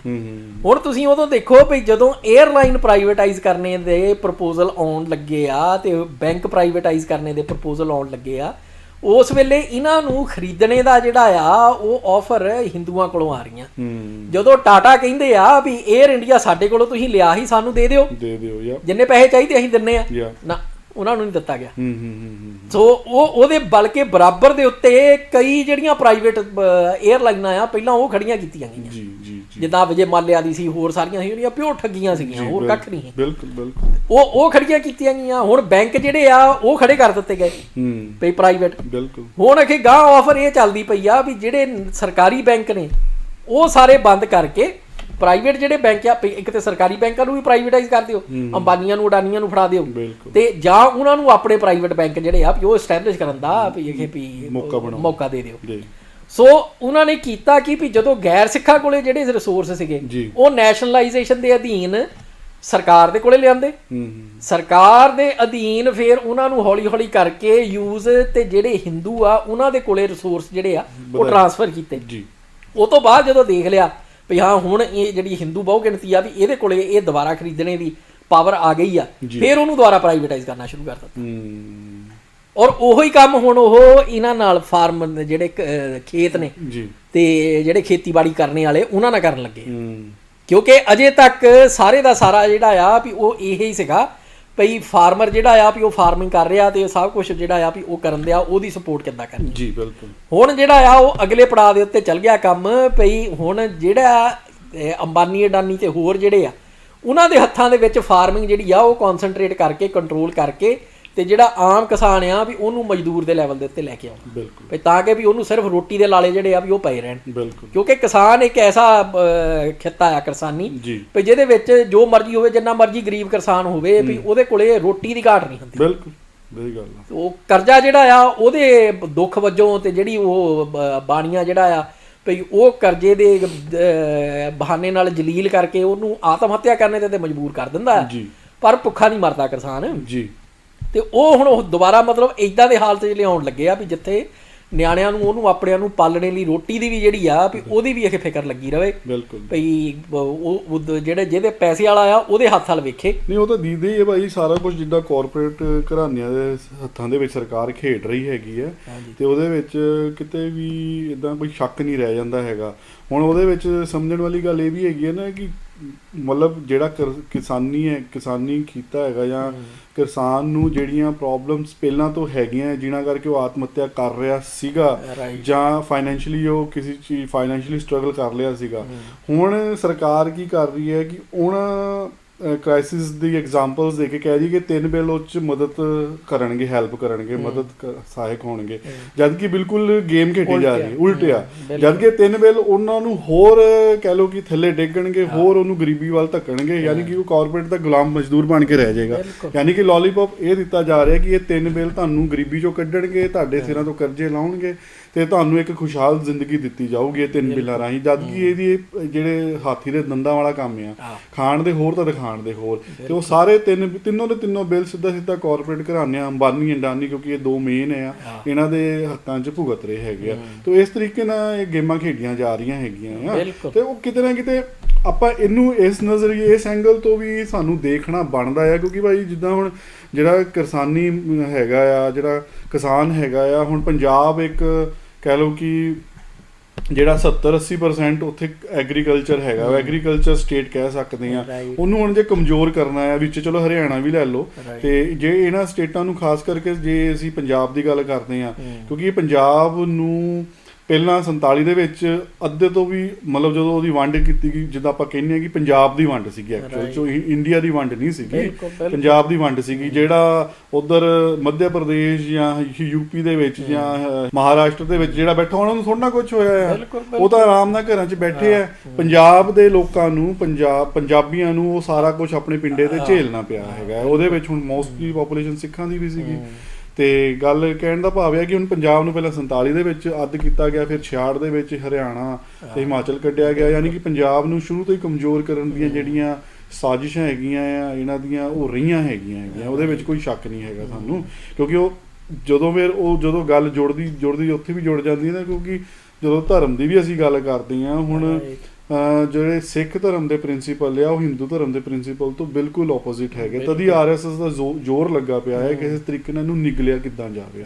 ਤਦੀ ਫਿਰ ਗੁਰਦੁਆਰੇ ਦੀ ਕਮੇਟੀਆਂ ਦੇ ਕਬਜ਼ੇ ਕੀਤੇ ਜਾਂਦੇ ਆ ਤੇ ਗੁਰਦੁਆਰਿਆਂ ਦੇ ਵਿੱਚ ਆਪਣੇ ਬੰਦੇ ਪਾਏ ਜਾਂਦੇ ਆ, ਉਹ ਸਾਰੇ ਪਾਸੇ ਹੈ, ਵਰਲਡ ਵਾਈਡ ਹੈਗਾ, ਠੀਕ ਹੈ ਜੀ। ਤੇ ਉਹ ਸਾਰਾ ਕੁਝ ਜਦੋਂ ਤੁਸੀਂ ਪਿਕਚਰ ਵੱਡੇ ਲੈਵਲ ਤੇ ਦੇਖਦੇ ਹੋ, ਤੁਹਾਨੂੰ ਸਮਝ ਆ ਜਾਂਦਾ ਕਿ ਕਿਹੜੇ ਤਰੀਕੇ ਨਾਲ ਇਹਨਾਂ ਨੇ ਪੰਜਾਬ ਨੂੰ ਕਮਜ਼ੋਰ ਕਰਨਾ ਆ। ਉਹਦੇ ਲਈ ਇਹਨਾਂ ਨੂੰ ਜੇ ਮੈਂ ਇੱਦਾਂ ਟਰਮ ਕਹਿ ਵੀ ਦੇਵਾਂ ਕਿ ਹਿੰਦੂਆਂ ਦੀ ਬਲੀ ਵੀ ਦੇਣੀ ਪਵੇ ਤਾਂ ਉਹਨਾਂ ਨੂੰ ਮਾੜਾ ਨਹੀਂ ਹੈਗਾ, ਇਹਨਾਂ ਨੂੰ ਘਾਟੇ ਦਾ ਸੌਦਾ ਨਹੀਂ ਪੈਣਾ। ਨਹੀਂ, ਉਹ ਜਿਹੜੀ ਹਿੰਦੂਆਂ ਦੀ ਬਲੀ ਵਾਲੀ ਗੱਲ ਆ ਨਾ ਜੀ, ਉਹ ਸਹੀ ਆ ਉਸ ਹਿਸਾਬ ਦੇ ਨਾਲ ਵੀ ਜਿਹੜਾ ਬਾਹਮਣ ਦਿਮਾਗ ਆ ਨਾ ਜੀ, ਉਹ ਜਿਹੜੇ ਕਹਿ ਲਓ ਵੀ ਨੀਵੀਆਂ ਸੋ ਕਾਲਡ ਨੀਵੀਆਂ ਜਾਤਾਂ ਵਾਲਾ ਹਿੰਦੂ ਆ, ਜਿਹਦੇ ਵਿੱਚ ਉਹ ਜਾਟ ਨੂੰ ਵੀ ਗਿਣਦੇ ਆ, ਜਿਹੜਾ ਹੱਥੀ ਮਜ਼ਦੂਰੀ ਕਰਨ ਵਾਲਾ ਕੋਈ ਵੀ ਆ ਨਾ, ਉਹਨੂੰ ਉਹ ਗਿਣਦੇ ਆ ਵੀ ਇਹ ਬਹੁਤ ਨੀਵੀਂ ਜਾਤ ਦਾ ਆ, ਵੀ ਇਹਦਾ ਤੇ ਪਰਛਾਵਾਂ ਜਿਹੜਾ ਆ ਵੀ ਉਹ ਵੀ ਉਹ ਤੋਂ ਦੂਰ ਰਹੀ ਹੈ, ਵੀ ਰੋਟੀ ਜਿਹੜੀ ਆ ਵੀ ਉਹ ਸਾਂਝੀ ਨਹੀਂ ਕਰਨੀ ਇਹਦੇ ਨਾਲ।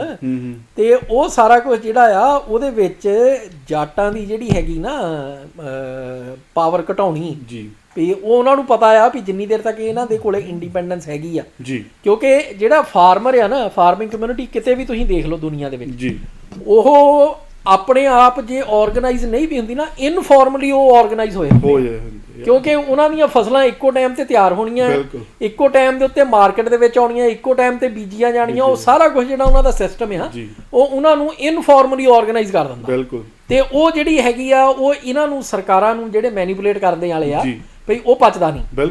ਜਿਹੜੀਆਂ ਸਰਕਾਰਾਂ ਤੇ ਹੱਕ ਲਈ ਖੜਦੀਆਂ ਆ ਉਹਨਾਂ ਨੂੰ ਤੇ ਉਹ ਬੜਾ ਵਧੀਆ ਸੂਟ ਕਰਦਾ, ਪਰ ਜਿਹੜਾ ਬਾਹਮਣ ਦਿਮਾਗ ਆ ਉਹਨੂੰ ਉਹ ਜਿਹੜੀ ਹੈਗੀ ਨਾ ਆਰਗੇਨਾਈਜੇਸ਼ਨ ਉਹ ਸੂਟ ਨਹੀਂ ਕਰਦੀ। ਬਿਲਕੁਲ ਜੀ, ਬਿਲਕੁਲ, ਖਾਸ ਤੌਰ ਤੇ ਜੇ ਇਨਫਾਰਮਲ ਆ, ਕਿਉਂਕਿ ਉਹਦੇ ਉੱਤੇ ਫਿਰ ਉਹਦੀ ਤਾਕਤ ਨਹੀਂ ਚੱਲਦੀ। ਸੋ ਤਾਂ ਕਰਕੇ ਉਹ ਕਮਜ਼ੋਰ ਕਰਕੇ ਤੇ ਇਹਨਾਂ ਨੂੰ ਤਹਿਸ ਨਹਿਸ ਕਰਨੇ ਦੇ ਜਿਹੜੇ ਮਨਸੂਬੇ ਆ ਭਈ ਉਹਨਾਂ ਦੇ ਉੱਤੇ ਕੰਮ ਕਰਨ ਦਾ। ਨਹੀਂ ਬਿਲਕੁਲ ਭਾਈ, ਜਦੋਂ ਗੱਲ ਇਹ ਹੋ ਜਾਂਦੀ ਕਿ ਜਦੋਂ ਬੰਦਾ ਫਾਈਨੈਂਸ਼ੀਅਲੀ ਵੀਕ ਹੋ ਜਾਂਦਾ ਆ, ਕਮਜ਼ੋਰ ਹੋ ਜਾਂਦਾ ਆ, ਤੇ ਉਹਦੇ ਲਈ ਸਭ ਤੋਂ ਵੱਡਾ ਮਸਲਾ ਰੋਟੀ ਦਾ ਬਣ ਜਾਂਦਾ ਹੈਗਾ। ਤੇ ਉਹ ਰੋਟੀ ਦੇ ਆਪਣੇ ਵਾਸਤੇ, ਨਿਆਣਿਆਂ ਵਾਸਤੇ, ਪਰਿਵਾਰ ਵਾਸਤੇ ਰੋਟੀ ਦਾ ਇੰਤਜ਼ਾਮ ਕਰਨ ਦੇ ਵਿੱਚ ਹੀ ਇੰਨਾ ਉਲਝ ਜਾਂਦਾ ਹੈਗਾ ਕਿ ਬਾਕੀ ਮੁੱਦਿਆਂ ਦੇ ਉੱਤੇ ਸੋਚਣ ਦਾ ਜਾਂ ਵਿਚਾਰ ਕਰਨ ਦਾ ਉਹਦੇ ਕੋਲ ਸਮਾਂ ਹੀ ਨਹੀਂ ਰਹਿੰਦਾ ਹੈਗਾ। ਇੱਕ ਤਰ੍ਹਾਂ ਨਾਲ ਕਹਿ ਲਓ ਕਿ ਇੱਕ ਚਾਲ ਆ, ਇੱਕ ਤਰੀਕੇ ਨਾਲ ਉਹਨਾਂ ਨੂੰ ਉਸ ਜਿਹੜੇ ਧਾਰਮਿਕ ਮੁੱਦੇ ਜਾਂ ਹੋਰ ਮੁੱਦੇ, ਰਾਜਨੀਤਿਕ ਮੁੱਦਿਆਂ ਤੋਂ ਪਰੇ ਕਰਨ ਦੀ ਇੱਕ ਚਾਲ ਵੀ ਆਪਾਂ ਉਹ ਦੇਖ ਸਕਦੇ ਹਾਂ। ਉਸ ਐਂਗਲ ਤੋਂ ਵੀ ਜੇ ਦੇਖੀਏ ਤਾਂ ਮਤਲਬ ਕਹਿਣ ਦਾ ਭਾਵ ਹੈ ਕਿ ਹਰ ਪਾਸਿਓਂ ਕਮਜ਼ੋਰ ਕਰਨ ਦੀ ਜਿਹੜੀ ਸਾਜ਼ਿਸ਼ ਹੈ। ਹੁਣ ਜਿਹੜਾ ਆਪਣੇ ਹੀ ਖੇਤਾਂ ਦੇ ਵਿੱਚ ਮਜ਼ਦੂਰੀ ਕਰ ਰਿਹਾ ਆ, ਤੁਸੀਂ ਮਤਲਬ ਇਮੈਜਿਨ ਕਰਕੇ ਦੇਖੀਏ ਆਪਾਂ, ਅੰਬਾਨੀ ਮਤਲਬ ਮਾਲਕ ਆ, ਇੱਕ ਸਟੇਜ ਇੱਦਾਂ ਹੈ ਕਿ ਅੰਬਾਨੀ ਆਪਣੀ ਫੈਕਟਰੀ ਦੇ ਵਿੱਚ ਮਸ਼ੀਨ ਠੀਕ ਕਰਨ ਦੇ ਆ, ਮਸ਼ੀਨ ਆਪਰੇਟਰ ਬਣ ਗਿਆ, ਯਾਨੀ ਕਿ ਕਿੱਦਾਂ ਫੀਲ ਹੋਊਗਾ ਉਹਨੂੰ। ਬਿਲਕੁਲ ਮਤਲਬ ਉਹ ਕਬੂਲ ਕਰ ਲੂਗਾ ਜੇ ਮੰਨ ਲਓ ਸਰਕਾਰ ਦੀ ਇਦਾਂ ਦੀ ਪਾਲਿਸੀਜ਼ ਆਣ ਕਿ ਉਹਨੂੰ ਇੱਕ ਸਟੇਜ ਤੇ ਆ ਕੇ ਆਪਣੀ ਫੈਕਟਰੀ ਦੇ ਵਿੱਚ ਕੰਮ ਕਰਨਾ ਪਵੇ ਮਜ਼ਦੂਰ ਦੇ ਤਰ੍ਹਾਂ, ਕੀ ਉਹ ਕਰੂਗਾ? ਕਦੇ ਵੀ ਨਹੀਂ ਕਰੂਗਾ। ਯਾਨੀ ਕਿ ਤੇ ਇਹੀ ਜਦੋਂ ਆਪਾਂ ਕਿਸਾਨਾਂ ਤੇ ਲਾ ਕੇ ਦੇਖਦੇ ਹਾਂ ਤਾਂ ਸਾਨੂੰ ਸਾਰੀ ਗੱਲ ਬੜੇ ਈਜ਼ੀਲੀ ਸਮਝ ਜਾਣੀ ਚਾਹੀਦੀ ਕਿ ਕਿੱਦਾਂ ਸਰਕਾਰਾਂ, ਕਿਉਂਕਿ ਮਤਲਬ ਗੱਲ ਦੂਜੀ ਇਹ ਨਾ ਕਿ ਜੇ ਇੰਨੇ ਵੱਡੇ ਪੱਧਰ ਤੇ ਵਿਰੋਧ ਹੋ ਰਿਹਾ ਆ, ਸਰਕਾਰਾਂ ਨੂੰ ਕੀ ਪਈ ਆ ਲੋਕਾਂ ਕਿਸਾਨਾਂ ਦਾ ਭਲਾ ਕਰਨ ਦੀ, ਨਾ ਕਰਨ ਦਾ ਭਲਾ। ਉਹ ਵੀ ਗੱਲ ਉਹੀ ਪਈ, ਜਿਹੜੇ ਕਿਸਾਨਾਂ ਦੇ ਉੱਤੇ ਕਾਨੂੰਨ ਲਾਏ ਜਾ ਰਹੇ ਆ, ਕਿਸਾਨ ਕਹਿੰਦੇ ਸਾਨੂੰ ਕਾਨੂੰਨ ਨਹੀਂ ਚਾਹੀਦੇ, ਫਿਰ ਧੱਕੇ ਨਾਲ ਕਿਉਂ ਲਾਏ ਜਾ ਰਹੇ ਆ? ਬਿਲਕੁਲ, ਇਹ ਡਿਕਟੇਟਰਸ਼ਿਪ ਹੈ ਕਿ ਡੈਮੋਕ੍ਰੇਸੀ ਹੈ? ਬਿਲਕੁਲ ਨਹੀਂ, ਗੱਲ ਬੜੀ ਸੌਖੀ ਸਮਝ ਆ ਜਾਂਦੀ ਨਾ ਭਾਜੀ ਕਿ ਹੁਣ ਜੇ ਇੱਕ ਪਾਸੇ ਤਾਂ ਇੱਕ ਦੁਨੀਆ ਦੀ ਪਿਕਚਰ ਇਹ ਆ ਰਹੀ ਹੈ ਕਿ ਸਾਰੇ ਡੈਮੋਕ੍ਰੇਸੀ ਵੱਲ ਵੱਧ ਰਹੇ ਆ, ਜਿਹੜੀ ਡਿਕਟੇਟਰਸ਼ਿਪ ਕੰਟਰੀ ਹੈ ਜਿੱਥੇ ਡਿਕਟੇਟਰਸ਼ਿਪ ਹੈਗੀ ਆ ਜਾਂ ਡਿਕਟੇਟਰਸ ਬੈਠੇ ਨੇ, ਹੈ ਨਾ। ਉਧਰ ਲੋਕਾਂ ਵੱਲੋਂ ਜਾਂ ਹੋਰ ਬਾਹਰ ਖਾਸ ਕਰ ਅਮਰੀਕਾ ਬੜਾ ਇਹਨਾਂ ਮੁੱਦਿਆਂ ਦੇ ਉੱਤੇ ਜਾ ਕੇ ਆਪਣੀ ਇੰਟਰਫੇਰੈਂਸ ਜਾਂ ਲੱਤ ਅੜਾਉਂਦਾ ਹੈਗਾ ਕਿ ਭਾਈ ਇੱਥੇ ਡਿਕਟੇਟਰਸ਼ਿਪ, ਇਹਨੂੰ ਡੈਮੋਕ੍ਰੇਸੀ ਕੀਤਾ ਜਾਵੇ। ਹੁਣ ਅਮਰੀਕਾ ਦੀ ਵੀ ਜ਼ਿੰਮੇਵਾਰੀ ਬਣਦੀ, ਹੁਣ ਦੀਦਾ ਨਹੀਂ ਹੈਗਾ ਕਿ ਉੱਥੇ ਕੀ ਹੋ ਰਿਹਾ ਹੈਗਾ ਆ, ਹੈ ਨਾ। ਅੱਗੇ ਤੇ ਟਰੰਪ ਸੀਗਾ, ਹੁਣ ਚਲੋ ਬੰਦਾ ਵਧੀਆ ਆ ਗਿਆ ਉੱਥੇ, ਅਸੀਂ ਆਸ ਕਰਾਂਗੇ ਵੀ ਬਦਲੂਗਾ ਉਹਨਾਂ ਦਾ ਵੀ ਪਾਲਿਸੀ ਵਾਲਾ ਜਿਹੜਾ ਸਿਸਟਮ ਸਾਰਾ। ਬਿਲਕੁਲ ਭਾਜੀ, ਬਿਲਕੁਲ। ਤੇ ਖੈਰ ਭਾਜੀ, ਜੇ ਇਹਨੂੰ ਥੋੜਾ ਜਿਹਾ ਇਹਨੂੰ ਸਮ ਅਪ ਕਰਨਾ ਹੋਵੇ ਤਾਂ ਸਾਨੂੰ ਸਾਰਿਆਂ ਨੂੰ ਪਤਾ ਹੈ ਕਿ ਬੀਜੇਪੀ ਜਿਹੜੀ ਆਰਐਸਐਸ ਦੀ ਸਿਸਟਰ ਕੰਸਰਨ ਹੈ, ਤੇ ਆਰਐਸਐਸ ਦੀ ਆਈਡੀਓਲੋਜੀ ਕੀ ਹੈਗੀ ਹੈ। ਜਿਹੜਾ 1994 ਜਾਂ 93 ਦੀ ਗੱਲ ਹੈ, ਜਦੋਂ ਉਹਨਾਂ ਨੇ ਆਪਣੇ ਉਹ ਜਿਹੜੇ ਉਹਨਾਂ ਦੇ ਟੀਚੇ ਸੀਗੇ ਉਹ ਲੀਕ ਹੋ ਗਏ ਸੀਗੇ। ਜਦੋਂ ਤੁਸੀਂ ਉਹਨਾਂ ਟੀਚਿਆਂ ਨੂੰ ਇੱਕ ਵਾਰ ਆਪਣੇ ਦਿਮਾਗ ਦੇ ਵਿੱਚ ਘੁਮਾ ਲਓਗੇ ਨਾ, ਤੁਹਾਨੂੰ ਸਾਰੀ ਪਿਕਚਰ ਕਲੀਅਰ ਹੋ ਜਾਣੀ ਚਾਹੀਦੀ ਹੈ ਕਿ ਇਹ ਕਿੱਥੇ ਨੂੰ ਲੈ ਕੇ ਜਾ ਰਹੇ ਹੈਗੇ। ਹੁਣ ਜਿਹੜੇ ਲੋਕ ਹੁਣ ਇਸ ਮੂਵਮੈਂਟ ਨੂੰ ਵੀ ਜਿਹੜੀ ਕਿਸਾਨਾਂ ਦੀ ਮੂਵਮੈਂਟ ਆ, ਇਹਨੂੰ ਵੀ ਹੁਣ ਇਹਨਾਂ ਨੇ ਹਿੰਦੂ ਸਿੱਖ ਦਾ ਇੱਕ ਕਹਿ ਲਓ ਕਿ ਰੰਗ ਦੇਣ ਦੀ ਕੋਸ਼ਿਸ਼ ਕੀਤੀ, ਇਹਨੂੰ ਕਮਿਊਨਲ ਰੰਗ ਦੇਣ ਦੀ ਕੋਸ਼ਿਸ਼ ਕੀਤੀ ਤਾਂ ਕਿ ਇੱਕ ਹਿੰਦੂ ਸਿੱਖ ਦਾ ਜਿਹੜੀ ਟੈਨਸ਼ਨ ਵੱਧ ਜਾਵੇ ਤੇ ਜਿਹੜਾ ਅਸਲ ਮੁੱਦਾ ਆ ਉਹ ਤੋਂ ਧਿਆਨ ਭਟਕਾ ਦਿੱਤਾ ਜਾਵੇ। ਇਹੀ ਆਰਐਸਐਸ ਦੀ ਆਈਡੀਓਲੋਜੀ ਸਟਾਰਟਿੰਗ ਤੋਂ ਹੀ ਰਹੀ ਹੈ। ਉਹਨਾਂ ਦਾ ਜਿਹੜਾ ਕੰਮ ਕਰਨ ਦਾ ਤਰੀਕਾ ਆ, ਟੀਚਾ ਆ, ਉਹ ਮਤਲਬ ਕੰਮ ਕਰਨ ਦਾ ਤਰੀਕਾ ਉਹ ਸ਼ੁਰੂ ਤੋਂ ਇਦਾਂ ਰਿਹਾ ਹੈਗਾ ਆ। ਜਦੋਂ ਉਹਨਾਂ ਟੀਚਿਆਂ ਨੂੰ ਅਸੀਂ ਆਪਣੇ ਦਿਮਾਗ 'ਚ ਰੱਖਦੇ ਹਾਂ ਨਾ, ਪਿਕਚਰ ਕਲੀਅਰ ਹੋ ਜਾਂਦੀ ਹੈ ਕਿ ਇਹ ਕਿੱਧਰ ਨੂੰ ਲੈ ਕੇ ਜਾਣਾ ਚਾਹੁੰਦੇ ਹੈਗੇ ਆ ਦੇਸ਼ ਨੂੰ, ਕੰਟਰੀ ਨੂੰ, ਜਾਂ ਜਿੱਦਾਂ ਵੀ ਉਹ ਦੇਖ ਰਹੇ, ਜਿਹੜਾ ਵੀ ਵਰਲਡ ਵੀ ਉਹ ਦੇ ਰਹੇ ਹੈਗੇ ਆ, ਆਪਣਾ ਆਈਡੀਓਲੋਜੀ ਦੇ ਰਹੇ ਹੈਗੇ ਆ। ਤੇ ਕਹਿਣ ਦਾ ਭਾਵ ਮੇਰਾ ਭਾਜੀ ਇਹ ਹੈ ਕਿ ਹੁਣ ਇੱਥੇ ਉਹਨਾਂ ਦਾ ਵੀ ਇਹ ਰੋਲ ਬਣਦਾ ਆ, ਜਿਹੜੇ ਸਿੱਖਾਂ ਨੂੰ ਕੱਟੜਪੰਥੀ ਦੱਸ ਰਹੇ ਆ ਜਾਂ ਆਤੰਕਵਾਦੀ ਦੱਸ ਰਹੇ ਆ, ਉਹ ਆਰਐਸਐਸ ਬਾਰੇ ਕਿਉਂ ਨਹੀਂ ਬੋਲਦੇ, ਉਹਨਾਂ ਦੀਆਂ ਪਾਲਿਸੀਜ਼ ਬਾਰੇ ਕਿਉਂ ਨਹੀਂ ਬੋਲਦੇ ਕਿ ਉਹ ਦੇਸ਼ ਨੂੰ ਕੀ ਬਣਾ ਰਹੇ ਆ। ਜਦੋਂ ਉਹ ਕਿਸੇ ਬਿਲਡਿੰਗ ਦਾ ਨਾਂ ਚੇਂਜ ਕਰਦੇ ਆ ਜਾਂ ਕਿਸੇ ਏਰੀਆ ਦਾ ਨਾਂ ਚੇਂਜ ਕਰਦੇ ਆ, ਉਹਨੂੰ ਮਤਲਬ ਜੇ ਇੰਨੇ ਸਾਲਾਂ ਤੋਂ ਉਹਦਾ ਕੋਈ ਮੁਸਲਿਮ ਨੇਮ ਹੈ ਉਹਦਾ ਚੇਂਜ ਕਰਕੇ ਹਿੰਦੂ ਨਾਂ ਕਰ ਰਹੇ, ਉੱਥੇ ਕਿਉਂ ਨਹੀਂ ਉਹ ਆਪਣੀ ਕੋਈ ਸਟੇਟਮੈਂਟ ਦਿੰਦੇ, ਜਾਂ ਉੱਥੇ ਕਿਉਂ ਨਹੀਂ ਬੋਲਿਆ ਜਾਂਦਾ ਕਿ ਨਹੀਂ ਭਾਈ ਇਹ ਕੱਟੜਪੰਥੀ, ਜੇ ਮੁਸਲਮਾਨਾਂ ਦੀ ਜਾਂ ਸਿੱਖਾਂ ਦੀ ਕੱਟੜਪੰਥੀ ਤੁਹਾਨੂੰ ਕਬੂਲ ਨਹੀਂ ਹੈ ਤੇ ਫਿਰ ਹਿੰਦੂਆਂ ਦੀ ਕਿਉਂ ਕਬੂਲ ਕੀਤੀ ਜਾ ਰਹੀ ਹੈਗੀ ਹੈ। ਬਿਲਕੁਲ, ਪਰ ਉਹ ਵੀ ਗੱਲ ਦੂਜੀ ਇਹ ਵੀ ਹੈ ਨਾ ਵੀ ਜਿਹਨੂੰ ਸਿੱਖ ਕੱਟੜਪੰਥੀ ਜਾਂ ਹੋਰ ਕਿਹਾ ਜਾ ਰਿਹਾ ਜੀ, ਉਹਦੇ ਵਿੱਚੋਂ ਬਹੁਤੀਆਂ ਜਿਹੜੇ ਹੈਗੇ ਆ ਸਟੈਂਡ ਉਹ ਸਰਕਾਰ ਦੇ ਆਪਣੇ ਹੀ ਕਾਇਮ ਕੀਤੇ ਹੋਏ। ਜਿੱਦਾਂ ਹਾਂ ਜਿਹੜਾ ਆ ਸਿੱਖਸ ਫॉर ਜਸਟਿਸ ਵਾਲਾ ਆ ਗੁਰਪਤਵੰਤ ਪੰਨੂ, ਹੁਣ ਉਹਦਾ ਜਿਹੜਾ ਡਰਾਮਾ ਸੀਗਾ ਸਾਰਾ ਕਿ 2020 ਰੈਫਰੈਂਡਮ ਵਾਲਾ, ਉਹ 20 ਲੰਘ ਵੀ ਗਿਆ, ਔਰ ਉਹਦੇ ਕੋਲੇ ਵਿਚਾਰੇ ਕੋਲੇ ਇਹ ਵੀ ਬਹਾਨਾ ਨਹੀਂ ਹੈਗਾ ਵੀ ਜੀ ਕਰੋਨੇ ਕਰਕੇ ਅਸੀਂ ਕਰ ਨਹੀਂ ਸਕੇ, ਵੀ ਉਹ ਤਾਂ ਪਹਿਲਾਂ ਹੀ ਆਨਲਾਈਨ ਕਰਨਾ ਸੀ ਤੁਸੀਂ। ਬਿਲਕੁਲ। ਹੁਣ ਇੱਕ ਤੇ ਉਹ ਉੱਤੋਂ ਫਿਰ ਉਹਨੇ ਜਿਹੜਾ ਦੂਸਰੇ ਆ ਕੇ ਵੀ ਕੁੱਤਬਣਾ ਕੀਤਾ ਵੀ ਜਦੋਂ ਅਖੇ ਵੀ ਜਿਹੜਾ ਪਿਓਰਲੀ ਇਹ ਫਾਰਮਰ ਐਜੀਟੇਸ਼ਨ ਆ, ਉਹਦੇ ਵਿੱਚ ਇਹ ਕਹਿਣਾ ਵੀ ਮੈਂ ਕਰੋੜ ਰੁਪਈਆ ਦਊਂਗਾ ਆਖੇ ਵੀ ਜੇ ਉੱਥੇ ਕੋਈ ਲਾ ਜਾਂਦਾ ਆ ਦੂਸਰਾ ਇਹ ਝੰਡਾ ਲਾਲ ਕਿਲੇ ਤੇ ਚਲਾ ਦਿੰਦਾ ਆ $2.5 ਲੱਖ, ਉਹ ਸਾਰੀ ਦੀ ਸਾਰੀ ਸਰਕਾਰ ਦੀ ਖੇਡ ਆ। ਸੋ ਜਦੋਂ ਉਹ ਓਪਨਲੀ ਸਰਕਾਰ ਦੀ ਖੇਡ ਜਿਹੜੀ ਖੇਡ ਰਿਹਾ ਆ, ਉੱਥੋਂ ਫਿਰ ਇਹ ਕਹਿਣਾ ਜੀ ਵੀ ਉਹ ਸਿੱਖ ਕੱਟੜਵਾਦੀ ਆ, ਉਹ ਤਾਂ ਸਰਕਾਰੀ ਕੱਟੜਵਾਦੀ ਆ ਭਾਈ। ਤੁਸੀਂ ਆਪ ਮੋਹਰੇ ਪੈਦਾ ਕਰਦੇ ਆ, ਉਸ ਤੋਂ ਬਾਅਦ ਫਿਰ ਉਹਨਾਂ ਦਾ ਮੋਢਾ ਵਰਤ ਕੇ ਤੁਸੀਂ ਸਾਡੀ ਕੌਮ ਨੂੰ ਟਾਰਗੇਟ ਕਰਦੇ ਆ। ਇਹ ਕਿਤਾਬ ਪੜ੍ਹਨ ਦਾ ਮਕਸਦ ਹੀ ਹੈ ਕਿ ਉਹਦੇ ਜਿਹੜੇ ਭੇੜੀਏ ਉਹਨਾਂ ਨੂੰ ਨੰਗਾ ਕੀਤਾ ਜਾਵੇ। ਜਿੱਦਾਂ ਉਹ ਬੰਦੇ ਜਿਨ੍ਹਾਂ ਨੇ ਵੀ ਉਹ ਕਨਿਸ਼ਕਾ ਵਾਲਾ ਕਾਂਡ ਕੀਤਾ ਆ, ਇੱਕ ਤਰੀਕੇ ਨਾਲ ਕੌਮ ਨੂੰ, ਪੂਰੀ ਕੌਮ ਨੂੰ ਸੌਫਟ ਟਾਰਗੇਟ ਬਣਾਇਆ ਗਿਆ ਹੈ। ਹੁਣ ਇੱਥੇ ਵੀ ਉਹੀ ਕੀਤਾ ਜਾ ਰਿਹਾ। ਪੰਨੂ ਹੈ ਸਰਕਾਰੀ ਬੰਦਾ, ਸਾਰਿਆਂ ਨੂੰ ਪਤਾ ਹੈ, ਕਿਹਨੂੰ ਨਹੀਂ ਪਤਾ ਹੈਗਾ। ਸਰਕਾਰੀ ਬੰਦਾ ਆ, ਉਸ ਮਤਲਬ ਉਸ ਸਿੱਖ ਖੇਮੇ ਚ ਉਹ ਕਹਿੰਦਾ ਕਿ ਮੈਂ ਸਿੱਖਾਂ ਵੱਲੋਂ ਸਟੇਟਮੈਂਟ ਦੇ ਰਿਹਾ ਹਾਂ, ਜਦਕਿ ਉਹ ਸਰਕਾਰੀ ਸਟੇਟਮੈਂਟ ਹੈ। ਮਤਲਬ ਇੱਕ ਤਰੀਕੇ ਨਾਲ ਜੇ ਆਪਾਂ ਇਹ ਸੋਚੀਏ ਕਿ ਜਿਹੜਾ ਵੀ ਕੋਈ ਉਹਨੂੰ ਦੇਖ ਰਿਹਾ ਹੈ, ਉਹ ਇਹ ਸੋਚੇ ਕਿ ਇਹ ਮੋਦੀ ਦਾ ਸਪੋਕਸ ਪਰਸਨ ਹੈਗਾ, ਉਸ ਐਂਗਲ ਤੋਂ ਦੇਖੇ ਉਹਨੂੰ, ਫਿਰ ਤੁਹਾਨੂੰ ਸਾਰੀ ਪਿਕਚਰ ਕਲੀਅਰ ਹੋ ਜਾਏਗੀ। ਫਿਰ ਦੇਖੋ ਵੀ ਉਹਦੀਆਂ ਸਟੇਟਮੈਂਟਾਂ ਤੁਹਾਨੂੰ ਕੀ ਦੱਸਦੀਆਂ ਹੈਗੀਆਂ ਆ। ਤੇ ਇਸ ਤਰੀਕੇ ਨਾਲ ਤੁਹਾਨੂੰ ਵੀ ਥੋੜਾ ਜਿਹਾ ਆਪਣੇ ਆਪ ਦੀ ਵੀ ਕੈਲਕੂਲੇਸ਼ਨ ਕਰ ਲੈਣੀ ਚਾਹੀਦੀ ਹੈ ਕਿ ਕਿਹੜੇ ਤਰੀਕੇ ਨਾਲ ਸਰਕਾਰਾਂ ਗੇਮਾਂ ਖੇਡਦੀਆਂ। ਹਾਂਜੀ ਭਾਈ। ਤੇ ਅੱਗੇ ਫਿਰ ਉਹ ਸਟੇਟਮੈਂਟ ਜਿਹੜੀ ਆ ਵੀ ਉਹ ਪੈਰਾ ਲਿਖਦੇ ਨੇ ਵੀ under the iron ਫਿਸਟਡ Indira Gandhi, Congress party politics took on shades of the Sikh Mahants of the 18th century. She may have given the Sikhs their Punjab, but in return she expected total loyalty to her Hindu-dominated Congress party. When that loyalty was not forthcoming, she did not hesitate to lash out. ਹੁਣ ਇੱਥੇ ਫਰਕ ਵੀ ਇਹੀ ਹੈ ਨਾ, ਉਹ ਚਾਹੁੰਦੀ ਸੀ ਵੀ ਉਹਦੀ party ਦੇ ਵਫਾਦਾਰ ਬਣਨ ਸਿੱਖ ਜਿਹੜੇ ਆ, ਉਹ ਮੁਲਕ ਦੇ ਵਫਾਦਾਰ ਹਮੇਸ਼ਾ ਰਹੇ ਆ। ਵੀ ਜਿਹੜੇ ਕਹਿ ਲਓ ਵੀ ਵੱਡਾ ਟੀਚਾ ਜਿਹੜਾ ਹੁੰਦਾ ਹੀ ਹਮੇਸ਼ਾ ਉਹਦੇ ਹੁੰਦੇ ਵੀ ਜਿੱਦਾਂ ਜੇ ਲਾਇਲਟੀ ਤੁਸੀਂ ਦੇਖਣੀ ਆ ਵੀ 65 ਦੇ ਵਿੱਚ ਜਦੋਂ ਪਾਕਿਸਤਾਨ ਤੇ ਭਾਰਤ ਦੀ ਜੰਗ ਲੱਗੀ ਆ, ਉਹਦੇ ਵਿੱਚ ਜਿਹੜੇ ਲੀਡਰ ਸੀਗੇ ਭਾਰਤ ਆਰਮੀ ਦੇ, ਉਹਨਾਂ ਨੇ ਤੇ ਕਹਿ ਦਿੱਤਾ ਸੀਗਾ ਵੀ ਇਹ ਵੀ ਇੱਥੇ ਜਿਹੜੀ ਬਿਆਸ ਦਰਿਆ ਆ ਵੀ ਉਤੋਂ ਉਰੇ ਤੱਕ ਅਖੇ ਵੀ ਪਿੱਛੇ ਨੂੰ ਆ ਜਾਓ, ਆਰਮੀ ਨੂੰ ਕਹਿ ਦਿੱਤਾ ਸੀ। ਤੇ ਜਨਰਲ ਹਰਬਖਸ਼ ਸਿੰਘ ਸੀਗਾ ਵੀ ਜਿਹਨੇ ਕਿਹਾ ਵੀ ਨਹੀਂ ਵੀ ਜੇ ਅਸੀਂ ਬਿਆਸ ਤੋਂ ਉਰੇ ਤੱਕ ਆ ਗਏ ਤੇ ਜਿਹੜੀ ਫੌਜ ਪਾਕਿਸਤਾਨੀ ਉੱਧਰ ਅੰਮ੍ਰਿਤਸਰ ਤੇ ਅੰਦਰ ਉਹਨਾਂ ਨੇ ਇੱਥੇ ਆ ਕੇ ਤੇ ਪਤਾ ਨਹੀਂ ਕਿੱਦਾਂ ਉਜਾੜਾ ਕਰਨਾ, ਤੇ ਉਹਨੇ ਮਨਾ ਕਰ ਦਿੱਤਾ ਸੀ ਉਹ ਆਰਡਰ ਮੰਨਣੇ ਤੋਂ ਹੀ। ਜਨਰਲ ਹਰਬਖਸ਼ ਸਿੰਘ ਨੇ ਜੀ। ਤੇ ਉਹ ਵੈਸਟਰਨ ਕਮਾਂਡ ਦਾ ਸੀਗਾ ਹੈੱਡ ਉਸ ਵੇਲੇ, ਤੇ ਉਹਨੇ ਆਪਣੇ ਥੱਲੇ ਜਿਹੜੀ ਫੌਜ ਸੀਗੀ ਉਹਦੇ ਨਾਲ ਲਾਹੌਰ ਤੋਂ 30 ਕਿਲੋਮੀਟਰ ਦੂਰ ਰਹਿ ਗਿਆ ਸੀ ਉਹ, ਜਦੋਂ ਉਹਨੇ ਪਿੱਛੇ ਨੂੰ ਧੱਕਣਾ ਸ਼ੁਰੂ ਕੀਤਾ ਪਾਕਿਸਤਾਨ ਫੌਜ ਨੂੰ ਤਾਂ। ਜੀ। ਤੇ ਜਦੋਂ ਲਾਹੌਰ ਤੋਂ 30 ਕਿਲੋਮੀਟਰ ਦੂਰ ਸੀਗਾ ਤੇ ਪਾਕਿਸਤਾਨ ਨੇ ਇਹਦੇ ਨਾਲ ਇੰਦਰਾ ਗਾਂਧੀ ਨਾਲ ਸੀਜ਼ਫਾਇਰ ਜਿਹੜਾ ਉਹ ਅਨਾਉਂਸ ਕਰ ਦਿੱਤਾ। ਜੀ ਜੀ। ਸੋ ਹੁਣ ਮਤਲਬ ਇਹ ਜਿਹੜੀਆਂ ਚੀਜ਼ਾਂ ਨੇ ਉਹ ਸਾਨੂੰ ਹਿੰਦੂ ਲੀਡਰਸ਼ਿਪ ਬਾਰੇ ਕੀ ਦੱਸਦੀਆਂ ਨੇ? ਬਿਲਕੁਲ। ਸੋ ਉਹ ਵਫਾਦਾਰੀ ਜਿਹੜੀ ਮੁਲਕ ਪ੍ਰਤੀ ਆ ਉਹ ਸਾਨੂੰ ਸਾਬਤ ਕਰਨੇ ਦੀ ਲੋੜ ਨਹੀਂ, ਬਿਲਕੁਲ ਜੀ। ਬਲਕਿ ਜਿਹੜੇ ਸਾਡੇ ਤੇ ਇਲਜ਼ਾਮ ਲਾਉਂਦੇ ਆ ਵੀ ਇਹ ਕੱਟੜਪੰਥੀ ਨੇ, ਅੱਤਵਾਦੀ ਨੇ, ਉਹਨਾਂ ਨੂੰ ਪ੍ਰੂਵ ਕਰਨੇ ਦੀ ਲੋੜ ਆ। ਬਿਲਕੁਲ। ਵੀ ਉਹ ਖਾਸ ਤੌਰ ਤੇ ਇਸ ਲਾਈਟ ਦੇ ਵਿੱਚ ਵੀ ਜਦੋਂ ਉਹ ਕਹਿੰਦੇ ਆ ਵੀ ਜੀ ਤੁਸੀਂ ਆਖੇ ਵੀ ਬੱਸਾਂ ਚੋਂ ਕੱਢ ਕੇ ਹਿੰਦੂ ਮਾਰੇ ਤੇ ਹੋਰ ਜਿਹੜੀਆਂ ਉਦਾਹਰਨਾਂ ਦਿੰਦੇ ਨੇ, ਉਹ ਭਾਈ ਵੀ ਉਹ ਸਾਰੇ ਜਿਹੜੇ ਕੰਮ ਆ ਉਹ ਸਰਕਾਰ ਦੇ ਤਿਆਰ ਕੀਤੇ ਬੰਦਿਆਂ ਨੇ ਹੀ ਕੀਤੇ ਆ। ਬਿਲਕੁਲ। ਸਰਕਾਰ ਦਾ ਏਜੰਡਾ ਪੂਰਾ ਕਰਨੇ ਲਈ। ਬਿਲਕੁਲ। ਔਰ ਉਹੀ ਇਹ ਕਿਤਾਬ ਦੇ ਵਿੱਚ ਜਿਹੜਾ ਆ ਵੀ ਉਹਨਾਂ ਦੀ ਜਿਹੜੀ ਮੋਟਸ ਆਪਰੈਂਡੀ ਆ, ਕੰਮ ਕਰਨੇ ਦਾ ਜਿਹੜਾ ਤਰੀਕਾ ਆ, ਉਹ ਸਾਰਾ ਕੁਝ ਜਿਹੜਾ ਇਹਦੇ ਵਿੱਚ ਖੋਲ ਕੇ ਦੱਸਿਆ ਗਿਆ। ਸਮਝੀ। ਬਿਲਕੁਲ। ਔਰ ਉਹ ਗੱਲ ਵਧੀਆ ਇਹਦੀ ਵੀ ਜਿਹੜਾ ਉਹ ਮਹੰਤਾਂ ਦਾ ਜਿਹੜਾ ਸਿਸਟਮ ਆ ਵੀ ਉਹਦੇ ਨਾਲ ਕੰਪੇਅਰ ਕਰ ਰਿਹਾ ਵੀ ਇਹ ਉਹੀ ਨੇ ਮਹੰਤ ਜਿਹੜੇ ਆ ਜੀ। ਉਹ ਵੀ ਉਹ ਜਿਹੜਾ ਕਹਿ ਲਓ ਭਈ ਸਹਾਰਾ ਲੈਂਦੇ ਸੀਗੇ ਗੁਰਮਤ ਦੇ ਸਿਧਾਂਤਾਂ ਦਾ ਜੀ।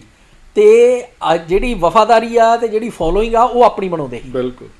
ਭਈ ਉਹ ਇਹ ਨਹੀਂ ਕਰਦੇ ਵੀ ਗੁਰੂ ਦੇ ਨਾਲ ਜੋੜ ਰਹੇ, ਗੁਰੂ ਨਾਲ ਜੋੜਦੇ ਆ। ਉਹ ਇੱਕ ਤਰ੍ਹਾਂ ਨਾਲ ਕਹੋ ਵੀ ਜਿਹੜਾ ਅੱਜ ਡੇਰਾਵਾਦ ਆ ਉਹਦਾ ਆਖੇ ਉਹ ਪਹਿਲਾ ਰੂਪ ਜਿਹੜਾ ਮਹੰਤ ਤੇ ਮਸੰਦ ਸੀਗੇ। ਬਿਲਕੁਲ। ਭਈ ਸਹਾਰਾ ਗੁਰੂ ਦੇ ਸਿਧਾਂਤ ਦਾ ਲੈ ਰਹੇ ਆ, ਗੁਰਮਤ ਦਾ ਲੈ ਰਹੇ, ਗੁਰੂ ਗ੍ਰੰਥ ਸਾਹਿਬ ਦਾ ਲੈ ਰਹੇ ਆ, ਪਰ ਜਿਹੜੀ ਪੂਰਤੀ ਆ ਉਹ ਆਪਣੀਆਂ ਜਿਹੜੀਆਂ ਘਟੀਆ ਇੱਛਾਵਾਂ ਆ, ਆਪਣੇ ਜਿਹੜੇ ਘਟੀਆ ਟੀਚੇ ਆ ਉਹਨਾਂ ਦੀ ਕੀਤੀ ਜਾ ਰਹੀ।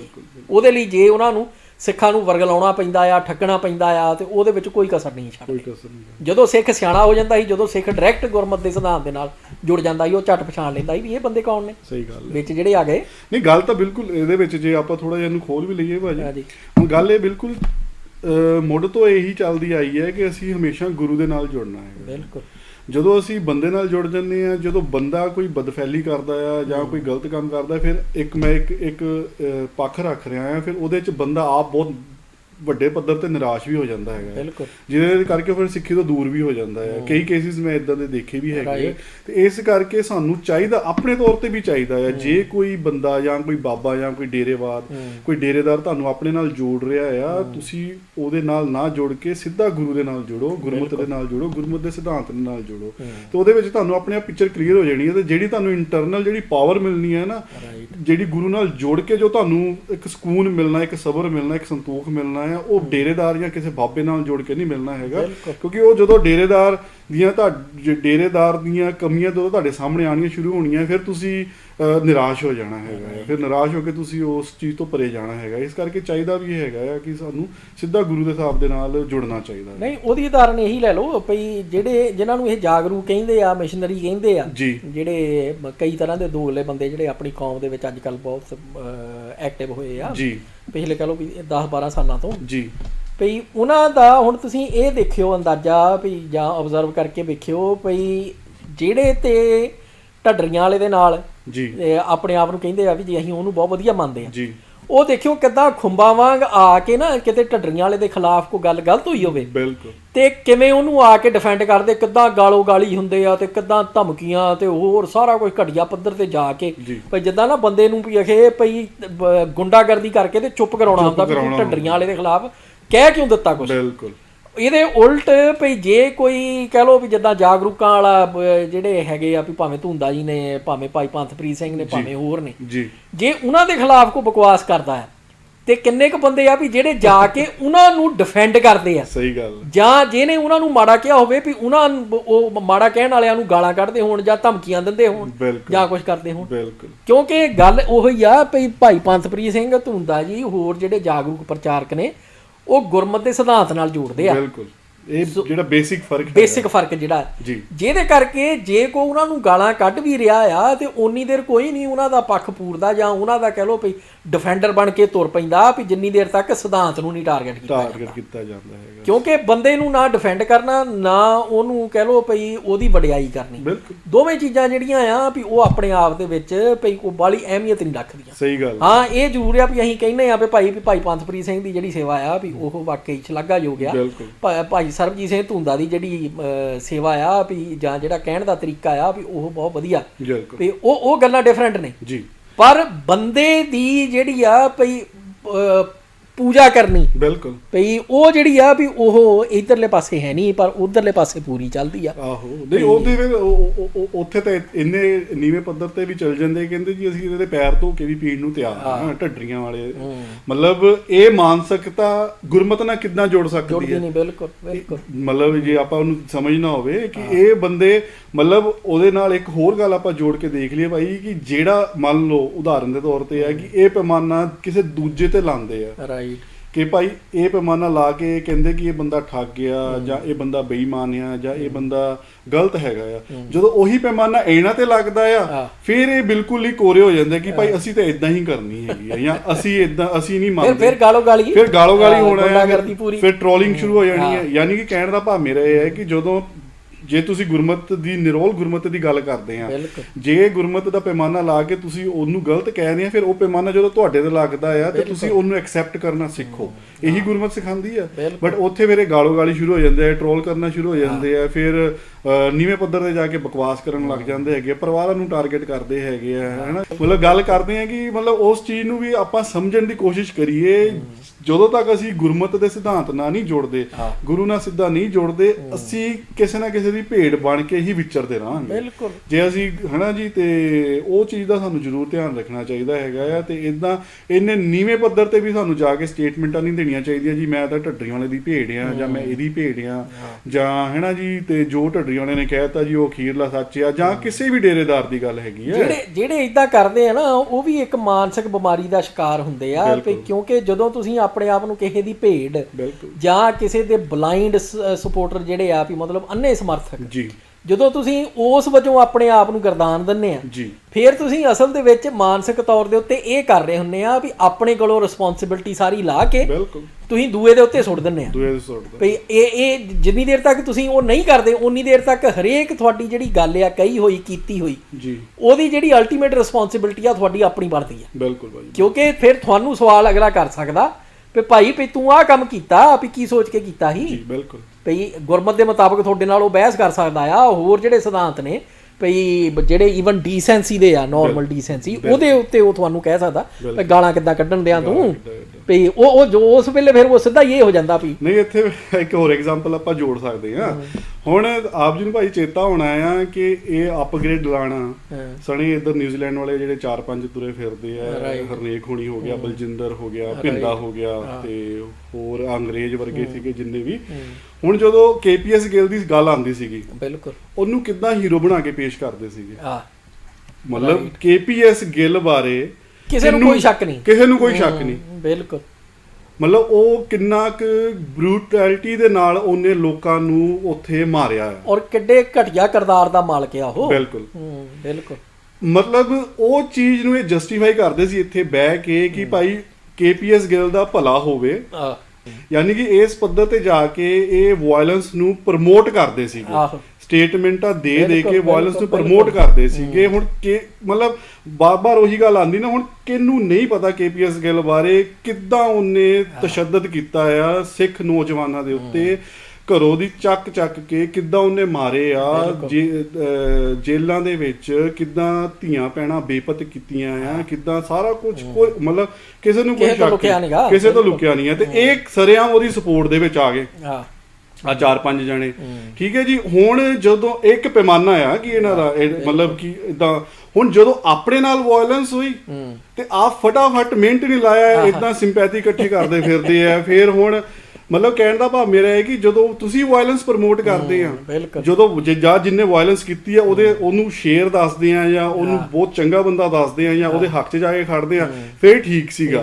ਹੁਣ ਜਦੋਂ ਤੁਹਾਡਾ ਵਾਇਲੈਂਸ ਹੋਈ ਹੈ ਤੇ ਫਿਰ ਤੁਸੀਂ ਕਹਿੰਦੇ ਆ ਕਿ ਨਹੀਂ ਭਾਈ ਹੁਣ ਸਾਰੀ ਕੌਮ ਹੈ ਨਾ, ਜਿਹੜੀ ਸਾਰੀ ਦੁਨੀਆ, ਜਿਹੜਾ ਸਾਰਾ ਸਿਸਟਮ ਜਾਂ ਕਾਨੂੰਨ ਆ, ਸਾਰਾ ਮੇਰੇ ਹੱਕ 'ਚ ਆ ਕੇ ਖੜ ਜਾਵੇ, ਮੇਰੇ ਹੱਕ 'ਚ ਭੁਗਤੇ ਕਿ ਮੈਨੂੰ ਦੇਖੋ ਜੀ ਕਿੱਡੇ ਫੱਟ ਵੱਜੇ ਆ, ਵਿਕਟਮ ਬਣ ਕੇ ਕਿੱਦਾਂ ਤੁਰੇ ਫਿਰਦੇ ਆ। ਫਿਰ ਹੁਣ ਉਹਨੂੰ ਚਲੋ ਗੱਲ ਪਿਛਲੇ ਪ੍ਰੋਗਰਾਮ ਜੀ ਕਰ ਚੁੱਕੇ ਆ, ਫਿਰ ਇੰਗਲਿਸ਼ 'ਚ ਪੋਸਟਾਂ ਪਾ ਕੇ ਜੀ ਸਿੰਪੈਥੀ ਇਕੱਠੀ ਕੀਤੀ ਜਾ ਰਹੀ ਹੈ ਜੀ, ਆਹ ਦੇਖੋ ਜੀ ਇਹ ਸਿੱਖਾਂ ਨੂੰ ਜੀਣਾ ਨਹੀਂ ਆਉਂਦਾ, ਇਹ 100 ਸਾਲ ਪੁਰਾਣੀ ਜ਼ਿੰਦਗੀ ਜੀ ਰਹੇ ਆ। ਫਿਰ ਹੁਣ ਹਨੇਰ ਰੱਬ ਦਾ ਹੁਣ ਨਾ, ਫਿਰ ਹੁਣ ਇਹਨੇ ਕਿਤੇ ਪਹਿਲੀ ਵਾਰ ਕੋਈ ਸਟੇਟਮੈਂਟ ਦਿੱਤੀ ਹੋਣੀ ਅਖਬਾਰ ਦੇ ਵਿੱਚ, ਹੈਰਲਡ ਦੇ ਵਿੱਚ ਆਈ ਆ, ਠੀਕ ਹੈ ਜੀ। ਤਾਂ ਆਪਣੀ ਆਪਣੀ ਤਾਂ ਇਹਦੀ ਫੇਸਬੁੱਕ ਪਤਾ ਨਹੀਂ ਬੰਦ ਕੀਤੀ ਹੈ ਕੀ ਹੋਇਆ ਆ, ਤੇ ਹਨਾ ਜੀ ਆਪਣੀ ਵਾਈਫ ਦੀ ਫੇਸਬੁੱਕ ਵਰਤਦਾ ਆ, ਤੇ ਉਹਦੇ 'ਚ ਮਤਲਬ ਮੈਂ ਗੱਲ ਕੀ ਦੱਸਣ ਲੱਗਾ ਆ, ਕਿੱਦਾਂ ਆਪਣੇ ਆਪ ਨੂੰ ਵਿਕਟਿਮ ਬਣਾ ਕੇ ਪੇਸ਼ ਕੀਤਾ ਜਾ ਰਿਹਾ ਆ। ਉਹ ਜੀ ਇਹਨੇ ਨਿਊਜ਼ ਸ਼ੇਅਰ ਕਰ ਦਿੱਤੀ, ਅੱਛਾ, ਮਤਲਬ ਲਿੰਕ ਸ਼ੇਅਰ ਕਰ ਦਿੱਤਾ, ਤੇ ਕਿਤੇ ਬਹੁਤਾ ਰਿਸਪੌਂਸ ਨਹੀਂ ਆਇਆ। ਫਿਰ 12 ਘੰਟੇ ਬਾਅਦ, ਪੂਰੇ 12 ਘੰਟੇ ਬਾਅਦ ਜਿਹੜੇ ਜਿੱਥੇ ਟਾਂਕੇ ਲੱਗੇ, ਸਟਿਚਸ ਲੱਗੇ ਆ, ਆਪਣੀ ਫੋਟੋ ਲਾ ਕੇ ਪੂਰਾ ਪੋਸਟਰ ਬਣਾ ਕੇ, ਯਾਨੀ ਕਿ ਪ੍ਰੋਪਰ ਤਰੀਕੇ ਨਾਲ ਆਈਟੀ ਸੈੱਲ ਨੂੰ ਫਿਰ ਟਾਈਮ ਲੱਗਿਆ ਨਾ, ਆਈਟੀ ਸੈੱਲ ਨੂੰ ਫਿਰ ਟਾਈਮ ਲੱਗਿਆ, ਫਿਰ ਪ੍ਰੋਪਰ ਤਰੀਕੇ ਨਾਲ ਪੋਸਟਰ ਬਣਾ ਕੇ ਫਿਰ ਦੁਬਾਰਾ ਖਬਰ ਪਾਈ। ਰਾਈਟ, ਮਤਲਬ ਕਿ ਕਿੱਦਾਂ ਆਹ ਤਰੀਕਾ ਆ ਵਿਕਟਿਮ ਬਣਨ ਦਾ, ਸਿੰਪੈਥੀ ਇਕੱਠੀ ਕਰਨ ਦਾ। ਜੇ ਇਹਦੀ ਜਗ੍ਹਾ ਕੋਈ ਹੋਰ ਹੁੰਦਾ, ਆਹ ਦੇਖੋ ਜੀ ਆਹ ਮੰਗ ਖਾਣਿਆਂ ਨੇ ਹੁਣ ਕੰਮ ਸ਼ੁਰੂ ਕਰ ਲਿਆ, ਹੁਣ ਇਹਨਾਂ ਨੇ ਪੈਸੇ ਇਕੱਠੇ ਕਰਨੇ ਆ, ਯਾਨੀ ਕਿ ਕਹਿਣ ਦਾ ਭਾਵ ਆ ਕਿ ਭਾਈ ਜਿਹੜਾ ਪੈਮਾਨਾ ਤੁਸੀਂ ਲੋਕਾਂ ਤੇ ਲਾਉਂਦੇ ਆ, ਤੁਹਾਡੇ ਤੇ ਵੀ ਉਹੀ ਲੱਗਣਾ ਹੈ, ਕਿਸੇ ਭੁਲੇਖੇ 'ਚ ਨਾ ਰਹੋ। ਨਹੀਂ ਹਾਂ ਵੀ ਗੱਲ ਜਿਹੜੀ ਤੁਸੀਂ ਕੀਤੀ ਹੈ ਨਾ, ਵੀ ਜਿਹੜੇ ਇੱਥੇ ਵਾਲੇ ਸਾਰੇ ਇਹ ਬੇਈਮਾਨ ਬੰਦੇ ਇਕੱਠੇ ਹੋਏ ਆ ਜੀ, ਭਈ ਇੱਕ ਗੱਲ ਤੁਸੀਂ ਦੇਖਿਓ ਭਈ ਜੇ ਕਿਤੇ ਨਾ ਭਈ ਇਹ ਪੰਜਾਬ ਦੇ ਵਿੱਚ ਰਹਿੰਦੇ ਹੁੰਦੇ ਜੀ, ਤੇ ਜਦੋਂ KPS ਗਿੱਲ ਦਾ ਜਿਹੜਾ ਆ ਵੀ ਗੁੰਡਾ ਰਾਜ ਜਿਹੜਾ ਆ ਵੀ ਉਹ ਪੂਰਾ ਐਨ ਅਰੂਜ ਤੇ ਸੀਗਾ, ਬਿਲਕੁਲ ਉਸ ਵੇਲੇ ਇਹ ਬੰਦਿਆਂ ਨੇ ਨਾ ਸਭ ਤੋਂ ਗਾਂਹ ਕਤਾਰ ਦੇ ਵਿੱਚ ਹੋਣਾ ਸੀਗਾ KPS ਗਿੱਲ ਦੀਆਂ ਕੈਟਾਂ ਬਣਨ ਨੂੰ। ਬਿਲਕੁਲ ਕੋਈ ਸ਼ੱਕ ਨਹੀਂ, ਇਹ ਉਹ ਜਿਨਸਾਂ ਨੇ ਆ ਪਿੰਦਾ ਮਾਫੀ ਮੰਗ ਕੇ ਆਇਆ ਸੀਗਾ। ਹਾਂ, ਉਰੇ ਆ ਕੇ ਫੇਰ ਉਹੀ ਬਕਵਾਸ, ਉਰੇ ਆ ਕੇ ਫੇਰ ਉਹੀ। ਹੁਣ ਇਹ ਮਤਲਬ ਮੈਨੂੰ ਵੀ ਕਿਸੇ ਨੇ ਨਾ ਉਹ ਸਕਰੀਨਸ਼ਾਟ ਜਿਹਾ ਭੇਜਿਆ, ਪੋਸਟ ਪਾਈ ਕਿ ਉਹ ਕੋਈ ਵੀਡੀਓ ਹੈਗੀ ਹੈ, ਵੀਡੀਓ ਦੇ ਵਿੱਚ ਇਦਾਂ ਮੈਨੂੰ ਦੱਸਿਆ ਜਿੱਦਾਂ ਗੱਲ ਹੋਈ, ਤਾਂ ਉਹ ਵੀਡੀਓ ਦੇ ਵਿੱਚ ਕੁਝ ਸਿੱਖ ਇਦਾਂ, ਮਤਲਬ ਹੁਣ ਉਹ ਵੀਡੀਓ ਅਸਲੀ ਹੈ ਨਕਲੀ ਹੈ ਕੁਝ ਨਹੀਂ ਪਤਾ ਹੈਗਾ ਕਿ ਆਈਟੀ ਸੈੱਲ ਨੇ ਬਣਾਈ ਹੈ, ਤੇ ਉਹ ਸਿੱਖ ਜਿਹੜਾ ਹੁਣ ਉਹ ਦਿੱਲੀ ਦੇ ਵਿੱਚ ਪਤਾ ਹੀ ਹੈ ਕਿ ਜਿਹੜਾ ਬਾਰਡਰ ਆ ਉਹ ਹੁਣ ਦਿੱਲੀ ਜਾਂ ਹਰਿਆਣੇ ਦਾ ਜਿਹੜਾ ਬਾਰਡਰ ਆ ਉਹ ਇੰਟਰਨੈਸ਼ਨਲ ਬਾਰਡਰ ਬਣਾਤਾ ਹੈ ਅਗਲਿਆਂ ਨੇ, ਬਿਲਕੁਲ ਆਓ ਤਾਰਾਂ ਲਾ ਕੇ ਕਿੱਲਾ ਲਾ ਹੈ ਨਾ ਜੀ। ਖੈਰ, ਤੇ ਕਹਿਣ ਦਾ ਭਾਵ ਮੇਰਾ ਇਹ ਹੈ ਕਿ ਉਹ ਇੱਕ ਗੀਤ ਆ, ਕੋਈ ਗੀਤ ਹੈਗਾ ਉਹਦੇ ਤੇ ਉਹ ਚਲੋ ਕਰ ਰਹੇ ਹੈਗੇ ਆ, ਤਾਂ ਇਹਦਾ ਲੱਗਾ ਕਿ ਆ ਦੇਖੋ ਜੀ ਪਤਾ ਨਹੀਂ ਮੂਰਖਾਂ ਦੀ ਕੌਮ ਆ, ਪੂਰੀ ਸਿੱਖ ਕੌਮ ਨੂੰ ਕਹਿਣ ਦਿਆ ਆ ਕਿ ਏਦਾਂ ਕਰਕੇ, ਤੇ ਫਿਰ ਕਹਿੰਦਾ ਆ ਦੇਖੋ ਮਾਣ ਕਰੋ ਆਪਣੇ ਸਿੱਖ ਹੋਣ ਤੇ ਇਦਾਂ ਦੀਆਂ। ਹੁਣ ਇਹ ਮਤਲਬ ਉੱਥੇ ਪਹਿਲਾਂ ਤੂੰ ਭਰਾਵਾ ਮਾਫੀ ਮੰਗ ਕੇ ਆ ਗਿਆ, ਜਦੋਂ ਪੰਜਾਬ ਦੇ ਵਿੱਚ ਸੀਗਾ ਉਦੋਂ ਤੂੰ ਇਹ ਗੱਲਾਂ ਕਿਉਂ ਨਹੀਂ ਕਰਕੇ ਆਇਆ ਉਹਨਾਂ ਦੇ ਨਾਲ ਜਦੋਂ ਸੀਗਾ? ਬਹੁਤ ਘਟੀਆ ਪੱਧਰ ਦੀ ਸਟੇਟਮੈਂਟ ਆ, ਚੰਗਾ ਕੀਤਾ ਤੁਸੀਂ ਰਿਪੀਟ ਨਹੀਂ ਕੀਤੀ, ਕਿਉਂਕਿ ਇਹਦੇ ਉੱਤੇ ਐਕਸ਼ਨ ਲੈਣ ਦੀ ਲੋੜ ਆ। ਬਿਲਕੁਲ ਬਿਲਕੁਲ, ਭਈ ਜੇ ਹਿਸਾਬ ਦੇ ਨਾਲ ਮੁਸਲਮਾਨ ਕੌਮ ਨੂੰ ਤੇ ਸਿੱਖ ਕੌਮ ਨੂੰ, ਭਈ ਪੂਰੀ ਕੌਮ ਨੂੰ ਅਬਿਊਜ਼ ਕੀਤਾ ਜਾ ਰਿਹਾ, ਬਿਲਕੁਲ ਹੇਟ ਜਿਹੜੀ ਆ ਵੀ ਉਹ ਪ੍ਰਮੋਟ ਕੀਤੀ ਜਾ ਰਹੀ ਆ। ਸਹੀ ਗੱਲ ਹੈ ਜੀ, ਉਹ ਇਹ ਭਿੰਦੇ ਵਰਗਿਆਂ ਦਾ ਸਹੀ ਰੂਪ ਜਿਹੜਾ ਆ ਉਹ ਉਜਾਗਰ ਕਰ ਰਹੀ ਆ, ਤੇ ਆਪਾਂ ਕੋਸ਼ਿਸ਼ ਕਰਾਂਗੇ ਵੀ ਜਿਹੜਾ ਉਰੇ ਵਾਲਾ ਸਿਸਟਮ ਹੈਗਾ ਆ ਵੀ ਉਹਦੇ ਧਿਆਨ ਦੇ ਵਿੱਚ ਵੀ ਇਹ ਲੈ ਕੇ ਆਈਏ ਵੀ ਆਹ ਕਰਤੂਤਾਂ ਨੇ ਇਹਨਾਂ ਬੰਦਿਆਂ ਦੀ। ਬਿਲਕੁਲ ਬਿਲਕੁਲ, ਨਹੀਂ ਗੱਲ ਬਿਲਕੁਲ ਗੱਲ ਹੈਗੀ ਭਾਜੀ, ਬਿਲਕੁਲ। ਹੁਣ ਗੱਲ ਇਹ ਹੈ ਨਾ ਕਿ ਤੁਸੀਂ ਇਦਾਂ ਪੂਰੀ ਕੌਮ ਨੂੰ ਟਾਰਗੇਟ ਕਰਨ ਦੇ ਆ, ਪੂਰੀ ਕੌਮ ਬਾਰੇ ਇੰਨੀ ਨੀਵੇਂ ਪੱਧਰ ਤੇ ਜਾ ਕੇ ਟਿੱਪਣੀਆਂ ਕਰਨ ਦੇ ਆ। ਉੱਥੋਂ ਇੱਕ ਗੱਲ ਇਹ ਵੀ ਕਲੀਅਰ ਹੁੰਦੀ ਆ ਵੀ ਇਹ ਭਾਵੇਂ ਪਿੰਦਾ ਹੋ ਗਿਆ, ਭਾਵੇਂ ਨੇਕੀ ਹੋ ਗਿਆ, ਭਾਵੇਂ ਹੋਰ ਜਿਹੜਾ ਇਹ ਸਾਰਾ ਲਾਣਾ ਆ, ਵੀ ਇਹ ਆਪਣੇ ਆਪ ਨੂੰ ਸਿੱਖ ਮੰਨਦੇ ਨਹੀਂ ਮੰਨਦੇ ਹੈਗੇ। ਸੋ ਇਸ ਕਰਕੇ ਭਾਈ ਵੀ ਜਿਹੜੇ ਨਾ ਇਹਨਾਂ ਨੂੰ ਸਿੱਖ ਸਮਝਦੇ ਆ, ਉਹ ਆਹ ਗੱਲਾਂ ਇਹਨਾਂ ਦੀਆਂ ਵੱਲ ਧਿਆਨ ਦੇਣ ਤੇ ਉੱਥੋਂ ਸਾਰਾ ਦੇਖਣ ਵੀ ਕੀ ਤੁਸੀਂ ਸਿੱਖਾਂ ਦੇ ਨਾਲ ਹੋ ਕਿ ਸਿੱਖਾਂ ਦੇ ਦੋਖੀਆਂ ਦੇ ਨਾਲ ਖੜੇ ਆ। ਬਿਲਕੁਲ ਉਹ ਕੱਲੇ ਨੂੰ ਇਹਨਾਂ ਦੀਆਂ ਜਿਹੜੀਆਂ ਭੇਡਾਂ ਬਣੀਆਂ ਆ ਨਾ ਜੀ, ਭਈ ਉਹਨਾਂ ਨੂੰ ਕੱਲੇ ਨੂੰ ਵਿਚਾਰਨੇ ਦੀ ਲੋੜ ਆ। ਜਿਹੜੇ ਆਈਟੀ ਸੈੱਲ ਵਾਲੇ ਆ ਭਈ ਇਹਨਾਂ ਨੂੰ ਪ੍ਰਮੋਟ ਕਰ ਰਹੇ ਆ ਝੂਠੀਆਂ ਆਈਡੀਆਂ ਬਣਾ ਕੇ, ਤੇ ਹੋਰ ਉਹਨਾਂ ਤੇ ਅਸੀਂ ਗੱਲ ਕਰਦੇ ਵੀ ਨਹੀਂ ਜੀ। ਬਿਲਕੁਲ, ਸੋ ਉਹ ਜੋ ਮਰਜ਼ੀ ਕਰੀ ਚੱਲਣ, ਉਹ ਸਾਡਾ ਉਹਨਾਂ ਨਾਲ ਕੋਈ ਮਤਲਬ ਨਹੀਂ ਹੈਗਾ। ਬਿਲਕੁਲ, ਪਰ ਜਿਹੜਾ ਕੋਈ ਸਿੱਖ ਭੁਲੇਖੇ ਦੇ ਵਿੱਚ ਇਹਨਾਂ ਦੇ ਨਾਲ ਹੋਇਆ ਆ, ਇਹਨਾਂ ਨੂੰ ਸਿੱਖ ਸਮਝ ਕੇ ਉਹਨੂੰ ਵਿਚਾਰ ਲੈਣਾ ਚਾਹੀਦਾ ਆ ਵੀ ਉਹ ਕਿਹਦੇ ਨਾਲ ਹੋਇਆ। ਉਹ ਇਦਾਂ ਹੀ ਆ ਜਿੱਦਾਂ ਸੌਦੇ ਸਾਧ ਨਾਲ, ਨਿਰੰਕਾਰੀਆਂ ਨਾਲ। ਨਹੀਂ ਬਿਲਕੁਲ ਸਹੀ ਗੱਲ ਹੈ ਭਾਜੀ, ਤੇ ਇਸ ਕਰਕੇ ਅਸੀਂ ਬਾਰ-ਬਾਰ ਇਹੀ ਗੱਲ ਕਰਦੇ ਆ ਨਾ ਕਿ ਹੁਣ ਜਿੱਦਾਂ ਇਹਨੇ ਫੋਟੋਆਂ ਪਾ ਕੇ ਕਿਹਾ ਹੈ ਕਿ ਮਤਲਬ ਪੂਰੀ ਕੌਮ ਨੂੰ ਟਾਰਗੇਟ ਕੀਤਾ ਹੈਗਾ ਆ, ਤੇ ਮੈਂ ਤਾਂ ਮੁੰਡੇ ਨਾਲ ਹੱਸਦਾ ਸੀਗਾ, ਮੈਂ ਕਿਹਾ ਇਹਨੂੰ ਕਹੋ ਭਾਈ ਜਿਹੜੀਆਂ ਤੂੰ ਆਪਣੇ ਵੀਕਐਂਡ ਤੇ ਜਾ ਕੇ ਜਿਹੜੀਆਂ ਤੇਰੀਆਂ ਅੱਖਾਂ ਸਰੂਰ ਚੜਿਆ ਹੁੰਦਾ ਆ, ਜਦੋਂ ਤੇਰੇ ਪੈਗ ਲੱਗੇ ਹੁੰਦੇ ਆ, ਨਾਲ ਬੋਤਲ ਪਈ ਹੁੰਦੀ, ਉਹਦੀ ਵੀ ਫੋਟੋ ਖਿੱਚ ਕੇ ਪਾ ਕੇ ਕਹਿ ਦੇ ਕਿ ਅਪਗ੍ਰੇਡੋ ਮਾਣ ਕਰੋ ਮੇਰੇ ਤੇ ਹੁਣ। ਤੇ ਕਹਿਣ ਦਾ ਭਾਵ ਇਹ ਹੈ ਕਿ ਆਪਣਾ ਤੁਸੀਂ ਕਿਰਦਾਰ ਨਹੀਂ ਦੇਖਣਾ ਹੈਗਾ, ਆਪਣੀ ਪੀੜੀ ਥੱਲੇ ਸੋਟਾ ਨਹੀਂ ਮਾਰਦੇ, ਤਾਂ ਕੁਛ ਬੰਦਿਆਂ ਕਰਕੇ ਤੁਸੀਂ ਪੂਰੀ ਕੌਮ ਨੂੰ ਉਹ ਤਮਗਾ ਦੇ ਰਹੇ ਹੈਗੇ ਆ। ਤੇ ਇਸ ਕਰਕੇ ਭਾਜੀ ਅਸੀਂ ਬਾਰ-ਬਾਰ ਇੱਥੋਂ ਮਤਲਬ ਜਦੋਂ ਦੇ ਅਸੀਂ ਪ੍ਰੋਗਰਾਮ ਕਰਨੇ ਸ਼ੁਰੂ ਕੀਤੇ ਆ, ਤਦ ਦੇ ਅਸੀਂ ਕਹਿ ਰਹੇ ਕਿ ਅਸੀਂ ਆਪ ਸਿਆਣੇ ਹੋਈਏ। ਜਦ ਤੱਕ ਅਸੀਂ ਭੇਡ ਬਿਰਤੀ ਆਪਣੀ ਜਿਹੜੀ ਹੈਗੀ ਹੈ ਉਹ ਨਹੀਂ ਛੱਡਦੇ, ਅਸੀਂ ਹਮੇਸ਼ਾ ਹੀ ਸੌਫਟ ਟਾਰਗੇਟ ਹੈਗੇ ਆ ਦੁਸ਼ਮਣ ਵਾਸਤੇ, ਬਣੇ ਰਹਾਂਗੇ। ਤੇ ਜਦ ਤੱਕ ਉਹ ਦੁਸ਼ਮਣ ਦਾ ਸਭ ਤੋਂ ਵੱਡਾ ਹਥਿਆਰ ਵੀ ਇਹੀ ਹੈਗਾ ਕਿ ਅਸੀਂ ਅਗਿਆਨਤਾ ਦੇ ਹਨੇਰੇ ਦੇ ਵਿੱਚ ਭਟਕ ਰਹੇ ਹੈਗੇ ਆ। ਜਦ ਤੱਕ ਅਸੀਂ ਆਪਣੇ ਆਪ ਨੂੰ ਗਿਆਨਵਾਨ ਨਹੀਂ ਕਰਦੇ ਹੈਗੇ, ਅਸੀਂ ਕਿਸੇ ਦੀ ਵੀ ਵੱਲੋਂ ਦਿੱਤੀ ਗਈ ਸਟੇਟਮੈਂਟ ਨੂੰ ਉਹਨੂੰ ਐਨਾਲਾਈਜ਼ ਨਹੀਂ ਕਰਦੇ ਹੈਗੇ, ਉਹਨੂੰ ਧਿਆਨ ਨਾਲ ਵਾਚ ਨਹੀਂ ਕਰਦੇ ਹੈਗੇ, ਅਸੀਂ ਹਮੇਸ਼ਾ ਹੀ ਸੌਫਟ ਟਾਰਗੇਟ ਬਣਦੇ ਰਹਾਂਗੇ। ਤੇ ਇਸ ਲਈ ਅਸੀਂ ਬਾਰ-ਬਾਰ ਇੱਥੋਂ ਇਹੀ ਬੇਨਤੀ ਕਰਦੇ ਹੈਗੇ। ਨਹੀਂ ਹੁਣ ਅੱਗੇ ਵੀ ਜਿਹੜੀਆਂ ਤੁਕਾਂ ਨੇ ਨਾ ਲੈਣਾ ਜਿਹੜੀਆਂ ਲਿਖੀਆਂ ਨੇ ਜੀ, ਤੇ ਉਹ ਵੀ ਪੜ੍ਹਨੇ ਵਾਲੀਆਂ ਵੀ, ਕਿਉਂਕਿ ਉਹ ਕਹਿੰਦੀ ਨਾ ਵੀ ਇਹ ਲਿਖਾਰੀ ਲਿਖਦਾ ਵੀ ਉਹ ਇੰਦਰਾ ਗਾਂਧੀ ਚਾਹੁੰਦੀ ਸੀ ਵੀ ਉਹਦੀਆਂ ਤੇ ਉਹਦੀ ਪਾਰਟੀ ਦੀਆਂ ਵਫਾਦਾਰੀਆਂ ਜਿਹੜੀਆਂ ਆ ਹਾਂਜੀ ਵੀ ਸਿੱਖ ਕੌਮ ਜਿਹੜੀ ਉਹਦੀ ਵਫਾਦਾਰ ਤੇ ਕਾਂਗਰਸ ਪਾਰਟੀ ਦੀ ਵਫਾਦਾਰ ਬਣੇ ਜੀ। When that loyalty was not forthcoming, she did not hesitate to lash out. Her strategy was simple: foment racial and religious tension in order to discredit her enemies and reinforce her party's image as the guardian of law and order. ਹੁਣ ਇਹਦੇ ਵਿੱਚ ਕਿਸੇ ਨੂੰ ਕੋਈ ਸ਼ੱਕ ਨਹੀਂ ਰਹਿਣਾ ਚਾਹੀਦਾ ਜੀ ਭਈ ਜਿਹੜੀ ਬਦਨਾਮੀ ਸਿੱਖਾਂ ਦੀ ਕੀਤੀ ਜਾ ਰਹੀ ਆ ਵੀ ਜੀ ਸਿੱਖ ਅੱਤਵਾਦੀ ਬਣ ਗਏ, ਸਿੱਖ ਵੱਖਵਾਦੀ ਬਣ ਗਏ, ਉਹ ਸਟ੍ਰੈਟਜੀ ਤੇ ਇੰਦਰਾ ਗਾਂਧੀ ਦੀ ਆ। ਬਿਲਕੁਲ ਉਹ ਸਟ੍ਰੈਟਜੀ ਤੇ ਉਹਦੀ ਇੰਦਰਾ ਗਾਂਧੀ ਦੀ ਸਟ੍ਰੈਟਜੀ ਦੇ ਵਿੱਚ ਗਿਆਨੀ ਜੈਲ ਸਿੰਘ ਤੇ ਉਹਦਾ ਪੁੱਤ ਜਿਹੜਾ ਸੀ ਸੰਜੇ ਗਾਂਧੀ, ਜੀ ਬਾਅਦ ਵਿੱਚ ਰਾਜੀਵ ਗਾਂਧੀ, ਤੇ ਇਹ ਸਾਰੇ ਜਿਹੜੇ ਉਹਦੇ ਭਾਗੀਦਾਰ ਬਣੇ। ਬਿਲਕੁਲ। ਔਰ ਉਹ ਸਾਰੀਆਂ ਚੀਜ਼ਾਂ ਜਿਹੜੀਆਂ ਆ ਭਾਈ ਵੀ ਜਦੋਂ ਤੁਸੀਂ ਸਿੱਖਾਂ ਤੇ ਇਲਜ਼ਾਮ ਲਾਉਂਦੇ ਆ, ਜੀ ਆਹ ਚੀਜ਼ਾਂ ਦਿਮਾਗ ਦੇ ਵਿੱਚ ਰੱਖੋ ਭਈ ਸਿੱਖਾਂ ਨੂੰ ਤੇ ਮੋਹਰੇ ਬਣਾ ਕੇ ਤੇ ਉਹਨਾਂ ਨੂੰ ਵਰਤਿਆ ਗਿਆ। ਸਟ੍ਰੈਟਜੀ ਜਿਹੜੀ ਆ ਉਹ ਇੰਦਰਾ ਗਾਂਧੀ ਦੀ ਸੀ। ਬਿਲਕੁਲ। ਔਰ ਉਹ ਸਾਰੀ ਦੀ ਸਾਰੀ ਸਟ੍ਰੈਟਜੀ ਜਿਹੜੀ ਆ ਵੀ ਉਹ ਹਿੰਦੂ ਵੋਟ ਲੈਣੇ ਲਈ ਔਰ ਜਿਹੜੇ ਪਾੜੇ ਪਾ ਕੇ ਵੀ ਜਿਹੜਾ ਡਿਵਾਈਡ ਐਂਡ ਰੂਲ ਵਾਲਾ ਸਾਰਾ ਸਿਸਟਮ ਜਿਹੜਾ ਅੰਗਰੇਜ਼ਾਂ ਦੇ ਉੱਤੇ ਕਹਿੰਦੇ ਆ, ਉਹ ਇਹਨਾਂ ਨੇ ਲਾਇਆ ਆ। ਬਿਲਕੁਲ। ਔਰ ਉਹ ਸਾਰਾ ਨਤੀਜਾ ਜਿਹੜਾ ਆ ਵੀ ਉਹ ਸਾਰਾ ਇਹ ਨਿਕਲਿਆ ਵੀ ਅੱਜ RSS ਵਾਲੇ ਕਿੱਡੀ ਡੂੰਘੀ ਜੜ ਲਾ ਕੇ ਤੇ ਉਹ ਇੰਡੀਆ ਦੀ ਸੱਤਾ ਦੇ ਉੱਤੇ ਕਬਜ਼ਾ ਕਰੀ ਬੈਠੇ ਆ, ਜਿਹਦੇ ਵਿੱਚੋਂ ਕਿ ਉਹਨਾਂ ਨੂੰ ਕਿਸੇ ਦੀ ਕੋਈ ਪਰਵਾਹ ਨਹੀਂ, ਕਿਉਂਕਿ ਵੋਟਿੰਗ ਮਸ਼ੀਨਾਂ ਉਹਨਾਂ ਦੇ ਹੱਥ ਆ ਸਾਰਾ ਕੁਝ। ਉਹਨਾਂ ਨੂੰ ਇਹ ਡਰ ਨਹੀਂ ਵੀ ਅਸੀਂ ਜਿਹੜੀਆਂ ਪਾਲਿਸੀਆਂ ਸਾਡੀਆਂ ਵੀ ਉਹਦੇ ਨਾਲ ਅਸੀਂ ਹਾਰ ਜਾਣਾ, ਕਿਉਂਕਿ ਉਹ ਸਿਸਟਮ ਹੀ ਸਾਰਾ ਉਹਨਾਂ ਨੇ ਕੰਟਰੋਲ ਕਰ ਲਿਆ ਹੈ। ਸੋ ਇਸ ਕਰਕੇ ਵੀ ਉਹ ਸਾਰੀਆਂ ਚੀਜ਼ਾਂ ਜਿਹੜੀਆਂ ਵੀ ਉਹਨੂੰ ਧਿਆਨ 'ਚ ਰੱਖੋ। ਫਿਰ ਉਹ ਅੱਗੇ ਲਿਖਦੇ ਵੀ ਇਨ ਪੰਜਾਬ ਗਾਂਧੀਜ਼ ਗਵਰਨਮੈਂਟ ਬਿਗੈਨ ਬਾਈ ਫੋਸਟਰਿੰਗ ਸਿੱਖ ਹਿੰਦੂ ਸਟਰਾਈਫ, ਯਾਨੀ ਕਿ ਜਿਹੜਾ ਝਗੜਾ ਆ ਹਿੰਦੂਆਂ ਤੇ ਸਿੱਖਾਂ ਦੇ ਵਿੱਚ ਉਹ ਪਾ ਕੇ ਤੇ ਜਿਹੜੀ ਕਾਂਗਰਸ ਸਰਕਾਰ ਸੀਗੀ ਪੰਜਾਬ ਦੇ ਵਿੱਚ, ਉਹਨਾਂ ਨੇ ਆਪਣੀ ਜਿਹੜੀ ਸਰਕਾਰ ਆ ਉਹ ਇਸ ਤਰ੍ਹਾਂ ਸ਼ੁਰੂ ਕੀਤੀ rule. Sikh separatist were then encouraged to become more vocal, ਯਾਨੀ ਕਿ ਵੀ ਉਹਨਾਂ ਨੇ ਇਹ ਸਰਕਾਰੀ ਸ਼ਹਿ ਦੇ ਉੱਤੇ ਜਿਹੜੇ ਵੱਖਵਾਦ ਦੀ ਗੱਲ ਕਰਦੇ ਸੀ ਉਹਨਾਂ ਨੂੰ ਖੁੱਲ੍ਹ ਦਿੱਤੀ ਵੀ ਹਾਂ ਠੀਕ ਆ ਵੀ ਕਰੋ ਸ਼ਾਬਾਸ਼। And when events went beyond Gandhi's control, she announced to the nation that all other solutions having failed, there was only one alternative: send in armed forces to restore order. ਯਾਨੀ ਕਿ ਫੇਰ ਮਤਲਬ ਪਹਿਲਾਂ ਭਈ ਜਿਹੜਾ ਆ ਵੀ ਭਾਂਬੜ ਬਲਣ ਦਿਓ, ਮਚਣ ਦਿਓ, ਜਦੋਂ ਮਚ ਜਾਂਦਾ ਆ ਸਾਰਾ ਫੇਰ ਕਹੋ ਵੀ ਭਾਈ ਵੀ ਹੁਣ ਅੱਗ ਬੁਝਾਉਣੇ ਲਈ ਵੀ ਸਾਨੂੰ ਸਾਰਾ ਸ਼ਹਿਰ ਜਿਹੜਾ ਵੀ ਇਹ ਤਹਿਸ ਨਹਿਸ ਕਰਨਾ ਪੈਣਾ। ਸੋ ਉਹ ਸਟ੍ਰੈਟਜੀ ਇਹਨਾਂ ਨੇ ਜਿਹੜੀ ਵੀ ਉਹ ਲਾਈ।